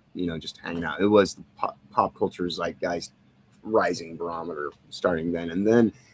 It really kind of seemed to hit like its full peak, probably right in the 2010s, right around that time. Because I remember when I was living in Seattle. That's when it was like at its biggest hype, and that it definitely peaked with Matt Smith here, and then started to taper down during Capaldi coming in, because I think for some people initially they thought Capaldi being old was not a good thing, but then there was people who actually like the long fans and who like really liked Doctor Who was like, we finally got an old Doctor Who again, and then they're like, oh, we can't do old Doctors, so it's not sexy and cool. That's the thing.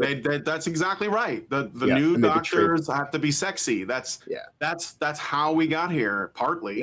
That's what I'm saying. Like if he was just like an old guy that was, I don't know, well written, then we wouldn't need him to be sexy. So. Okay, but let's see. Iris Rhoda says, Honey Badger Arcade, of course, the actors we are talking about are 10 years older now. Yeah, I know, it feels like I feel old. Mara Nubarak says, the Sontarans. I don't know what the Sontarans are. Sontarans are the aliens that you're talking about. Yeah. Oh, yeah, those are the ones. Yeah, those are the guys. The bullet head dudes. Yes, the Sontarans. Yeah. Those are the guys. Those guys are were they not like a legitimate sort of threat, in the same way as the Daleks or the what are the Cybermen? They were initially, and then they kind of got became a joke. And the one chick that you're talking about, I believe, if I remember correctly, is Lady Vostra. That sounds familiar. You might be right about that. Yeah.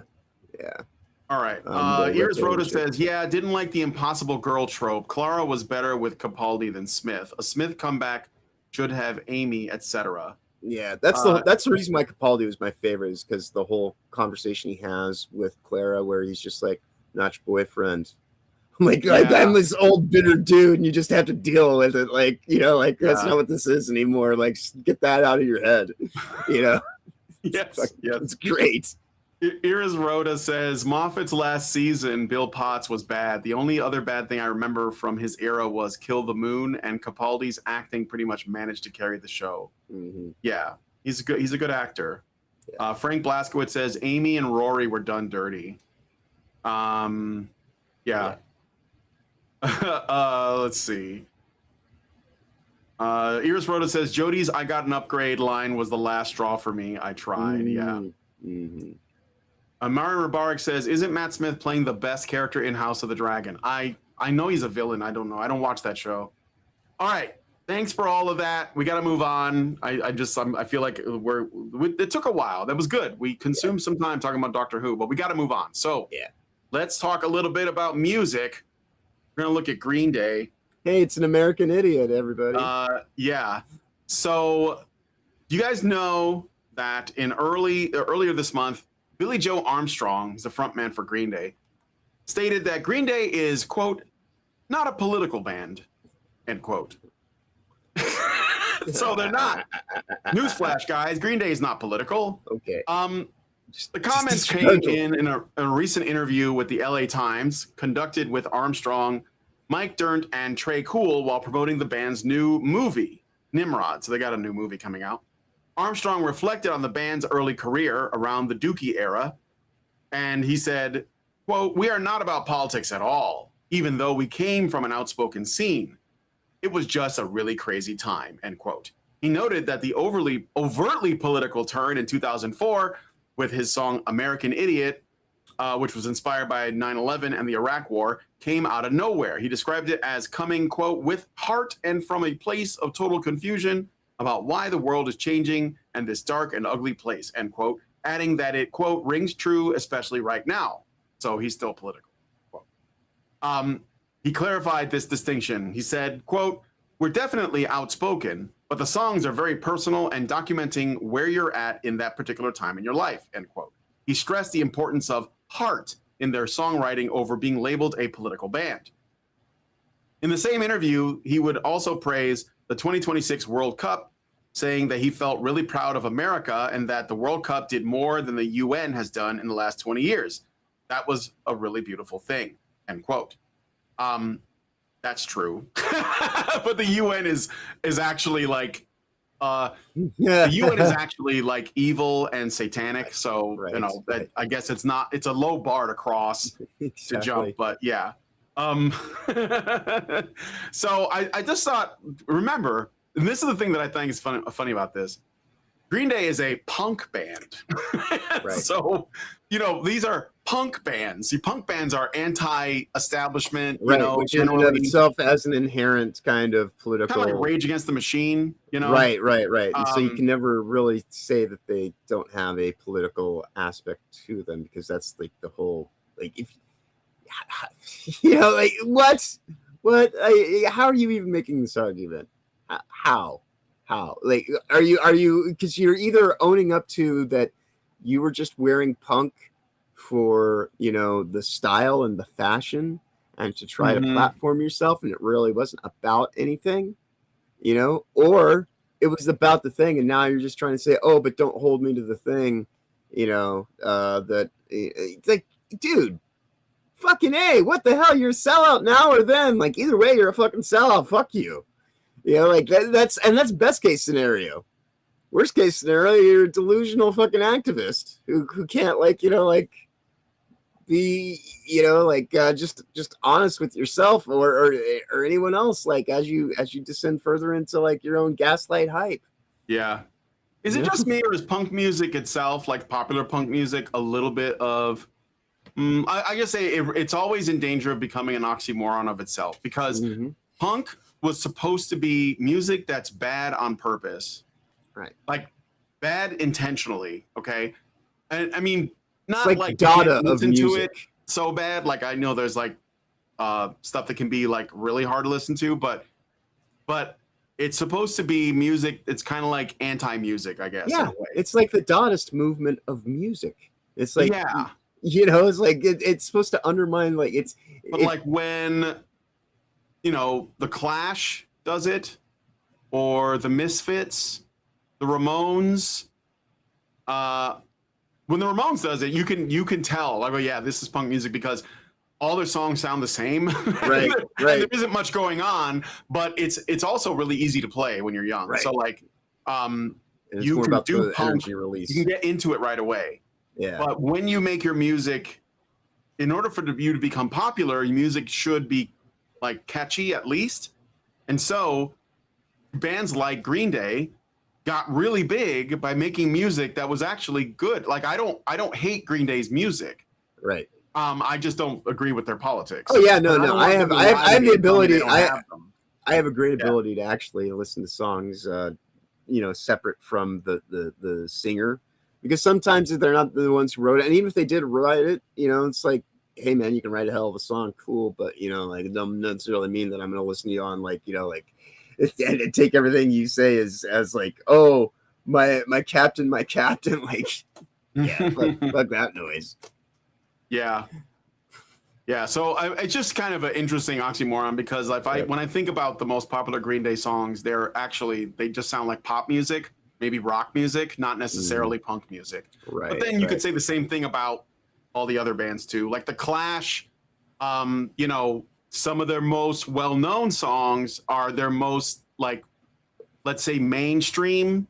Like Train. I think it's called Train. Stand by Me. Should I Stay or Should I Go? Things like that. Right. Blink-182 also, well, you can even say with Green Day's biggest hit, I think, was the Time of Your Life, right? Yeah, and that's an acoustic ballad. Yeah, just, exactly. Yes. So that's not punk. So yeah, clearly, yeah, something's amiss. Anyway, I think it's hilarious because what they're doing is, so they got more stuff coming out, and now they have to essentially like be diplomatic.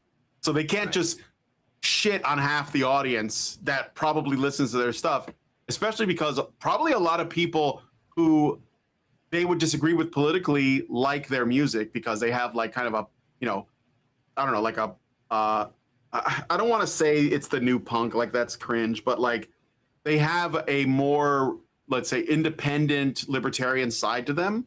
And that kind of manifests in that kind of music. Like what happened during COVID? What was it like? Johnny Rotten was really outspoken. He still is. He's very based, as far as I know, anyway. So like, if these guys want to sell tickets, they want people to watch their movie, they want people to buy their albums. So they're trying to bring nuance to their views. So essentially, I'm just trying to find this here. Which I do have to admit, if that's the case, if you have, because we all contain multitudes, and if you are somebody who is not so much of a weird activist mindset and you've somehow been pigeonholed into that, and you want to divorce yourself from it, do it, and do it in a meaningful way, though. Like don't just go and say something that's just kind of like, lip service. That's like. I'll give you, if you want to go and say, hey, I might have said some stuff and you don't like it, and I understand, and I do hold those beliefs, but I also like think this too, and so like maybe there's more to this than just like don't and that I can appreciate, at least, because that I think we should all be able to be individuals and have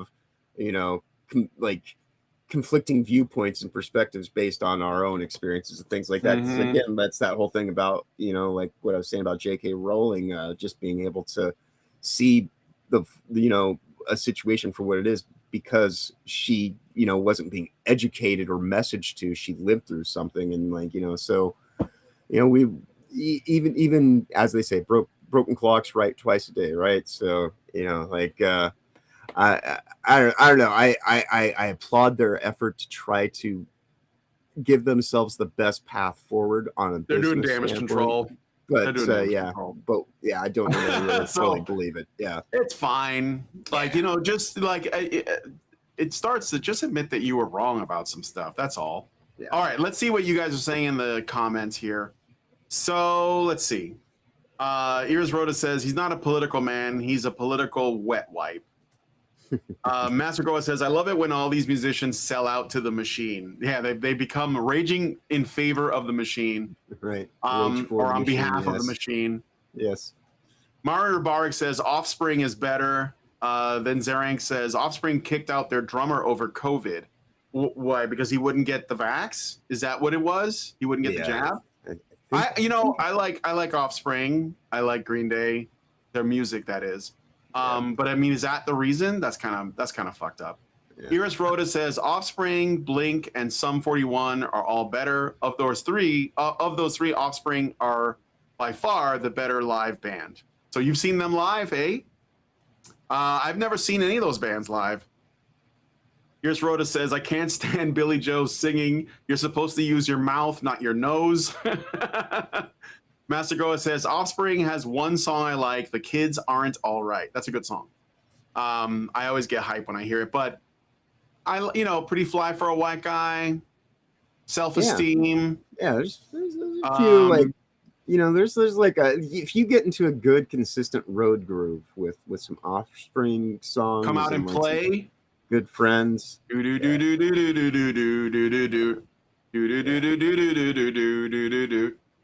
Yeah, they're very catchy songs, and that's what I'm saying. You like the latest fashion? Oh, because he wouldn't get the jab. Yeah, so that's fucked up, man. Yeah.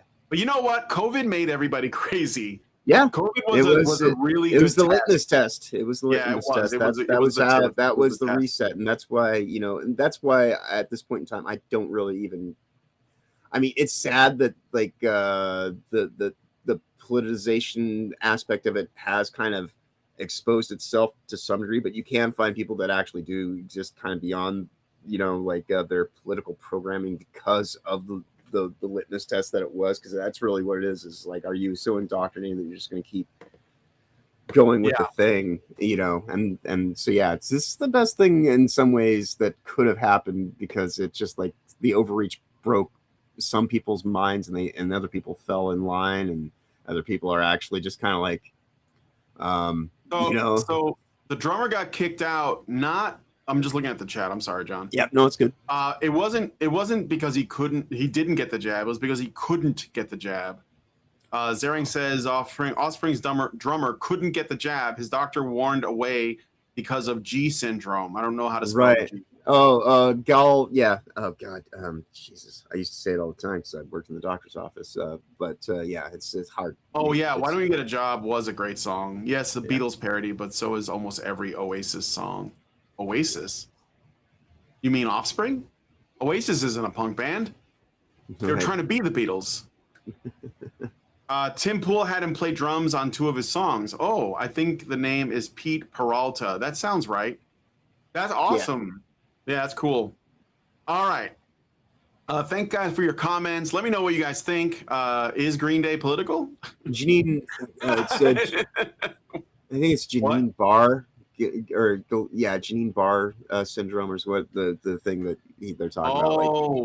Like, it's it's a disorder, and you can't really do anything with vaccine. I had a vaccine injury when I was a little kid. I couldn't. So they were just like, well, we don't want you killing grandma, so you can't be in our band anymore. Right. Well, that's fucked. Even though he was actually just avoiding a bioweapon inadvertently. Yeah. And he wasn't even knowingly doing it, but it was a bioweapon, everybody. Okay, moving on. All right, Saber Interactive. So you guys know Saber Interactive. They were the guys behind Space Marine 2. Everybody loves Space Marine 2, but also they also have another game called Rideshare Simulator. Sounds like a silly little game, maybe, I don't know.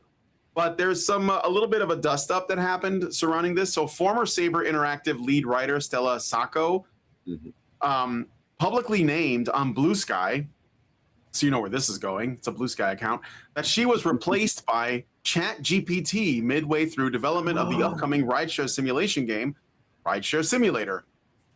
And this is developed by Unigine,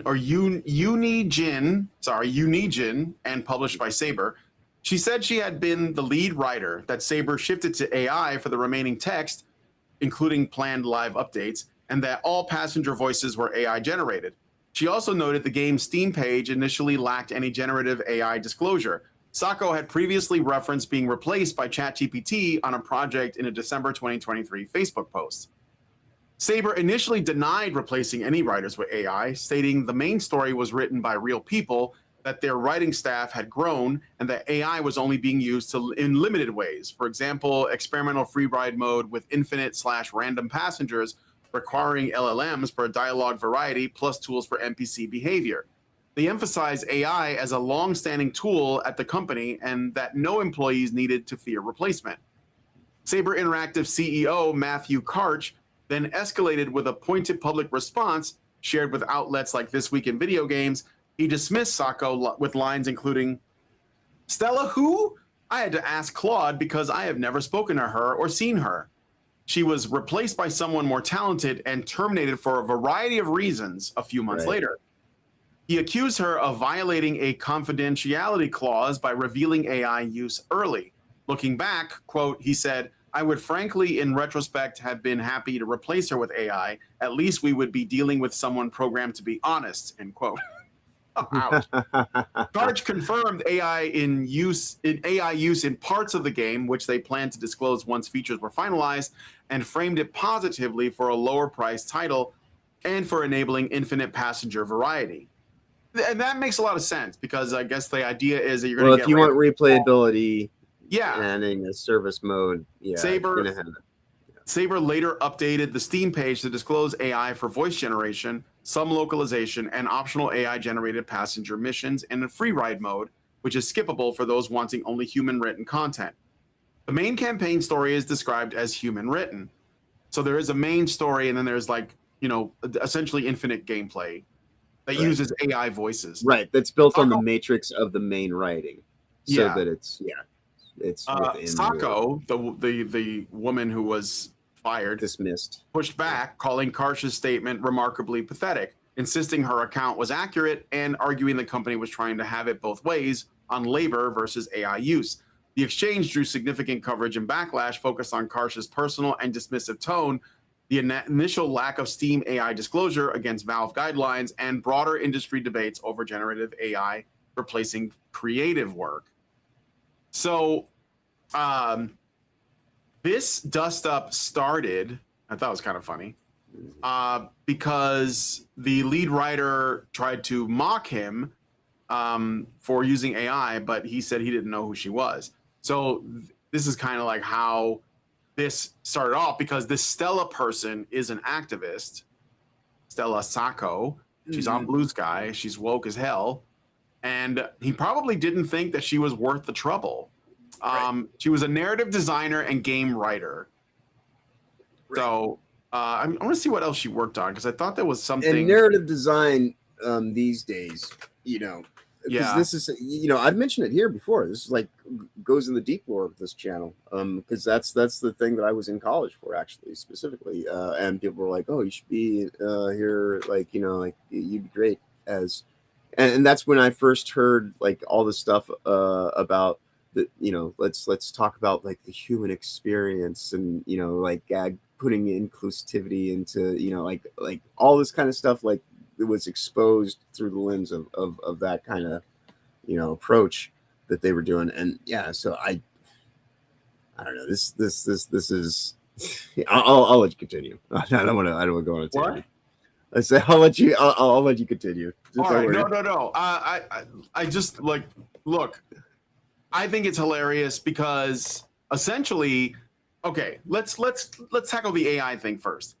I think that the context, according to what they're saying, the ride share simulator is not something I'm excited for or anything, but I know that there's going to be more games that are going to use AI. That's not going to change. Period. No. Okay. And it just depends on, because I know people, they just think AI was used. I'm not, supporting it at all, full stop, whatever. There's no way of knowing. And again, AI being used doesn't mean it's building the game from the ground up. It depends on the context. What is it being used for? Some people have tried to use AI to fully, I guess you could say, code games. AI has been a part of game programming since forever. When you actually, because AI is not this thing that a lot of people try to pretend that it's doing. It is just it's math and access of arrays and just just being able to pull information from places faster. That's all. It's automation. That's it. The A is for automation, not artificial. Like, and if you're doing a job that can be easily replaced by automation, oof. I'm sorry. The thing is, the reason why he did it was because he said that she was untrustworthy. She was more trouble than an AI. Like she was causing trouble at work, even though she didn't have that much under her belt. She literally only worked on two things before this, and neither of them are things came in with a high level of expectation, and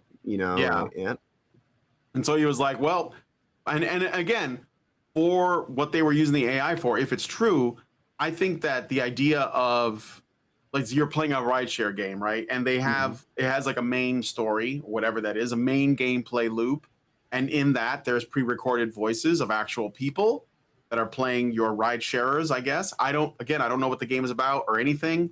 Right. But then there's also a mode where you can just pick up anybody and take them places. And because in order to keep it fresh, they're using voice, I guess AI voices and AI dialogue, so that you can get the impression of doing, rides with any number of people. Right. And the thing is, like they do this in other games. Like what's the Where Winds Meet has AI NPCs. Not all of them are that, but there's a number of them that are AI that you can chat with. Now the chatting is extremely like basic. Like I did play Where Winds Meet for a little while, and I got bored of chatting with them because it didn't go anywhere. I thought that if there were AI NPCs, you could ask them questions, you could ask them for tips. Hey, do you want to help me go do this thing? Yeah, and actually, like you can ask them to do happen things, organically. But they won't do anything. They'll just respond to you, and because and that was it. So because it's not as advanced as everybody makes it out to be. It's just a way of kind of like giving you more. It depends on the model, but they probably used the most basic one to give people the impression that it was going to be more immersive than it actually was. So yeah. But I mean, the first place that you're ever going to see a quote unquote actual AI construct is in a video game, because it'll have to exist in a virtual realm space with like a container box oriented kind of like, like an actor. It'll have to be a virtual actor that you'd have to program the AI, to go through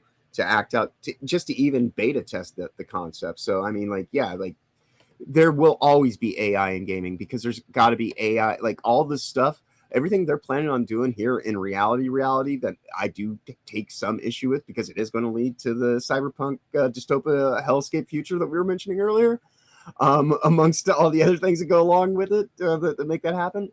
But it's going to happen in games, because this is where they put a lot of that. This is kind of where they beta test a lot of those ideas. Like they get, because this is the commercial end of kind of like those applications that are going to go to fuel things and kind of like get them onto the next level and do the more abstract aspects of warfare, so to speak, info warfare. And so like when you're programming robots and giving them more of a, I guess, sophisticated mindset. And that's something that nobody's going to stop. I mean, this shit. What do I agree with it? That doesn't really matter. It's just it's something that's going on. So yeah, people are kind of being a little bit immature in their activism about how they kind of approach the whole concept of AI and what the issues are. Like data centers are a big fucking problem. Believe me, I'm right there with you. But people making silly ass bullshit and trying to like do stuff with their creativity because there's more processing power to do it. That's not what I complain about. That's just be glad somebody has 5 minutes too is that like these like underqualified people that use like Me Too, for example, to like take jobs away from men and give it to women. Though they're going to start losing their jobs because they suck at them. And yes, some of them will be replaced by AI, but you're going to see a lot of people blaming AI for anything that happens to them that's bad. Yeah. Like it's literally going to be, there was like a meme. I remember back in the Anita Sarkeesian days of a person with like a rat's nest of cables behind their computer, and they're looking at them like they need to like figure out how to untangle them. And somebody like pasted Anita's head on the body of the person in the meme, and it says, the patriarchy is to blame for this. That's what they're going to do. They're going to start saying AI is to blame for everything, right? Like whatever happens to me. And at the end of the day, I think that AI is not that smart. So you can do better than it does. Yes, it's cheap. Yes, it's efficient, but it's not necessarily it's not perfect at all. Like it needs oversight. And so I think the only thing it's going to do is going to allow for more streamlining. And there's going to be a lot of dead weight, and the dead weight is going to complain that the reason why they lost their job is because of AI or LLMs. And I just don't buy it. And you know what the reason is these people complain is because they are real time AI. Like they are AI in IRL. Replacing the wrong NPC. Yeah. Right. Because they're just NPCs, which are just real world AIs. And so they're just being annoyed that they can actually be replaced by just an actual software process. And hey, do better, be a better person. Like have more to offer, because if you can be replaced by simple process tasking, you suck. All right, let me see what you guys are saying, and then we're going to get to the last story. So, all right. Let's see here. Iris Rhoda says, our lead singer didn't even ask if we had the jab. He just asked us to wear face masks and bring hand sanitizer. Is that a reference to whatever? Okay. COVID times. Master Goa says, I thought AI use reporting was optional on Steam. I don't know. Maybe. Master Goa then says, I played Where Winds Meet for a little while when it came out. I think the game is good control and UI are terrible. That aside, it had AI conversation with NPCs. Yes. In Where Winds Meet, you could bond with NPCs by talking to them, and the game literally tells you NPCs use AI for conversation. Yeah. Iris Rhoda says, I don't know what it's called, but I heard there's a new mental illness where people identify as NPCs and stand around public spaces trying to instigate the same conversation with anyone who walks by. Wow. What's a popular? Well, okay. Here, this could be fun. What is a very funny and popular video game line that an NPC uses that everyone remembers? All right. If it could be from any game, put it in the chat and we'll see if we can identify what game you're referencing. I don't know. Like Welcome to Corneria. That's I think from one of the Final Fantasy, the old Final Fantasy games. Darby Dragons. What? Obviously, I mean the take this, there be dragons, There goes the high roller. All your base belong to us, Oh yeah, Norwegian. Stop right there, criminal scum. You violated the law. Yes. Do a barrel roll, yeah. What's the one from Fallout New Vegas? That's like the Mojave, something about the Mojave that everybody says. I can't remember it. I remember when you go into the one of the casinos and the guys look at you and say, there goes the high roller, something like that. Raging Rat, I am error. All right, anyway, let's get to the last story. We're gonna look at this game called War Fantasy. And John sent this through, and I had no idea of this thing, so I'm seeing this for the first time. Okay. Yeah. I think it's just debuted this week, so it has every possibility to be possibly cringe, or it could be really interesting and poignant. And we'll, I'll let the trailer speak for itself, but it at least seemed interesting to kind of be like, this is something to look out for at least. So. Yeah. But I don't know really anything about it myself either, other than I was just like, this could either actually be really good or really terrible, but at least for right now, it's really interesting. So yeah. And it was a more interesting thing to put on the thumbnail than Doctor Who slop. Slopped her. Keep your filthy penis-tipped feet out of our labs and secrets. Big mountain. Oh yeah, there you go. Patrolling the Mojave makes you wish for a nuclear winter. Yeah, that's the one. Yeah, that's the one. All right, so we're gonna look at this. Let's see if there's sound. I don't know. Oh, there isn't. I gotta do this over. Okay, give me a second here, guys. Sorry, this always happens. Okay, here we go. Escape the machine. War fantasy. At this base, you belong to me. You follow my orders. Insubordination will not be tolerated.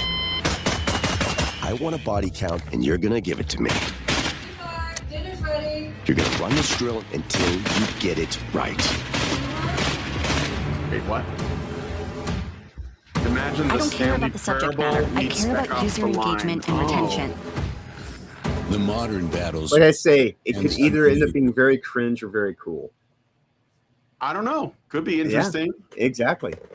Like, but it looks interesting, to say the least. Form of training. How have you never heard of war fantasy? That's like literally If you Battlefield or disobey Call me of Duty, again, I Modern will rip Warfare or the something. skin off of your face. Now pick up the rifle and go again. The Pentagon is threatening to pull funding if we don't change the story. What did your game teach my son? The enemy is whoever I say it is. This company is not liable for the actions of our customers. It's just you and me in here. You can't shoot your way out of that. They make games like war and war like a game. They make games like war and war like a game. They make games like war and war like a game.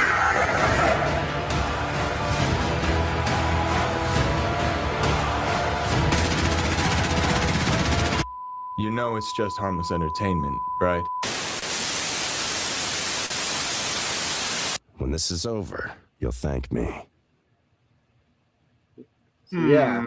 I don't know what it's, it's like I said, I saw that and I was like, dude, this is, we'll just put it in the cake section or something because there's not much to say other than this. It looks interesting. It could be cringe as fuck though.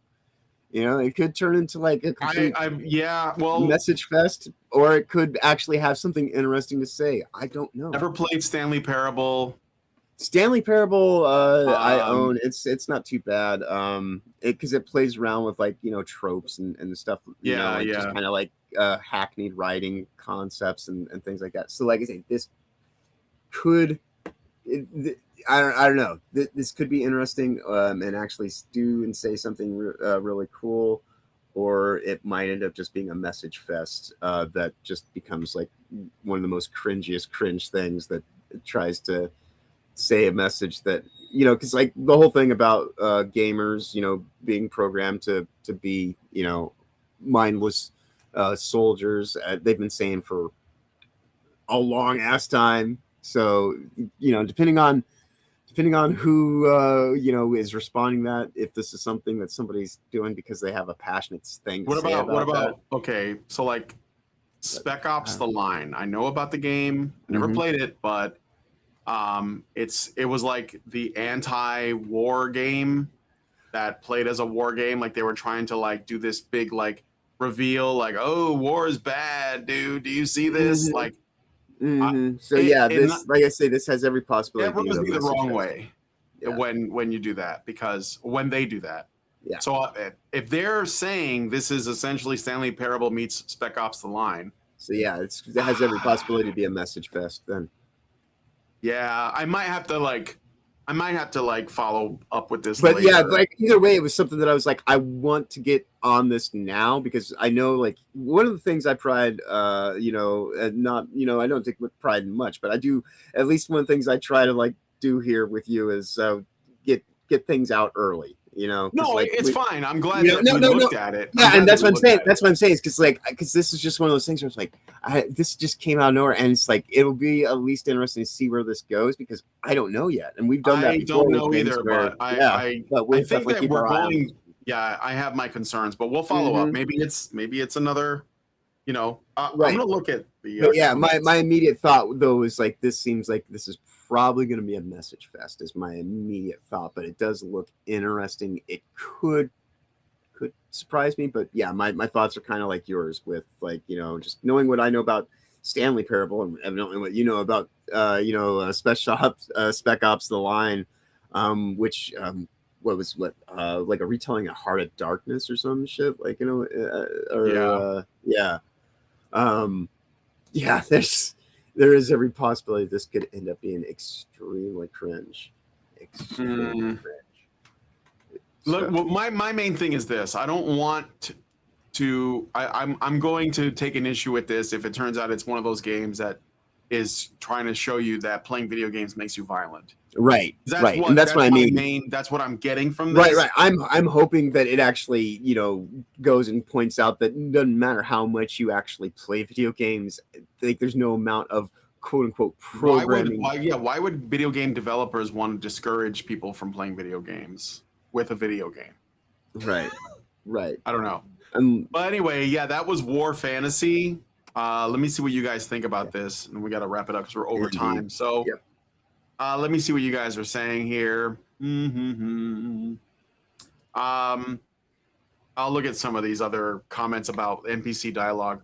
Oh dear. Oh, it's from a Half-Life, right? Good morning, Gordon. I'm Kupo for Kupo Nuts. I don't know what that is. Armor Barak says, I used to be an adventurer, but then I took an arrow to the knee. Yep. Gabriel says, this is the next Spec Ops line. Take that for what you will. Yeah. And then usually these kind of like heavily like games like Spec Ops The Line, they get a lot of praise by reviewers and like videos about video games. Man, they love bringing that one up over and over. Norwegian says, Fever Dream the game. Yeah. Gabriel says, I'm betting on cringe with a minor side order of cool visual moments. It does look nice. Nova Fan says they made games like War and War-like games and games like War. Yeah. Mara Rabarik says it is shaming you for liking violent games and shooters. Yeah. I mean, just one thing about that line though is like they didn't make War-like games and games like War. They made games because of War. You know, Stratego, like that's just fucking historical fact. We've mentioned it here before. If it weren't for War, there wouldn't be games. Like for sure, game theory comes directly from War. And they have been for a very long time. I mean, like the whole concept of gaming is derived from War. It is a war strategizing exercise. That is what game theory is. Yeah. Norwegian said Spec Ops would force you to commit war crimes on the enemy and then go, psych, they were actually civilians and the soldiers were just a fever dream. So basically you didn't get to choose whether or not you did something bad. They made you do it and then they shamed you for it. Right. That's my assumption, is that they're going to use video games as a way to trick you into being a killing machine. Yeah. And you're dealing with like some kind of fascist kind of, Yeah. Norwegian says, wake up, Freeman. Wake up and smell the ashes. It's like, right. That's good. Right. Yeah. This is a triumph. All right. So that's all of that. And you know, keep it going. Like put more NPC dialogue in the comments after this. Yes. I'd like to see what while we do the shows. It's what great. Kind of lines you would put in. You can keep doing that. So all right. Well, anyway, that's a show. So, John, what do you got going on this week? Not sure if we're doing WTF tomorrow. Will's kind of a little bit under the weather. So if we do, that'll be at 11 a.m. Eastern. I'll be there. Rhoda will be there. Toasty will possibly be there. But if not, you can at least find me throughout the week, 8 p.m. Eastern, Sundays, Tuesdays, Thursdays, and Fridays with Toasty on her channel. Check us out over on Rumble to get the fullness of this show, and that's generally where we are most of the time. And she only goes to the exploitation ghetto rarely these days. But yeah, they're 8 p.m. Eastern throughout the week, and then we'll be back here again next Saturday at this time. But yeah, thank you everybody for hanging out with us. It was I think a great, awesome conversation. Just kind of like touch on not anything too focused today, like current event wise, and just actually talk about the state of pop culture kind of malaise. And thank you everybody, whether you joined from the beginning or anywhere along the way. We do greatly appreciate all the support that we receive from you in all the various ways. And yeah, awesome conversation today. with that said, though, we are over time. So y'all have a wonderful week going forward. Safe travels ahead. Be awesome as always. All right. With that said, if you guys like this video, please hit like, subscribe if you're not already subscribed. Hit the bell for notifications. Leave me a comment. Let me know what you guys think about what we talked about in the show today. I did have more stories, but I ran out of time. But it's okay. I think I covered the ones I really wanted to cover the most. And share the video because sharing is caring. Thanks so much for coming on this episode of The Week in Culture, and we will talk to you guys in the next one. Long live Vivian. With the glass ceiling broken, all the oppressed groups shall prosper, especially the most oppressed group of all, gamers. I want people in the industry to be a little bit louder about people being mean to other people, and maybe say it's not a good thing. Yeah. Maybe say we don't want you around if you're going to be a cunt. Yeah. And hateful. And that the games industry is diverse naturally. Not because anyone's making them be diverse. Because the world is diverse, you stupid motherfucker. And if you have a problem with that, come fight me. Physically. Bitch. Has anyone taken you up on that yet? No, because they're all pussies. Yep. Down here, salt is a way of life. Obviously, the environment down here is all salt. The ceiling's salt, the floor is salt, the walls are salt, and to an extent, the air is salt. And you breathe that in, and you can constantly taste the salt.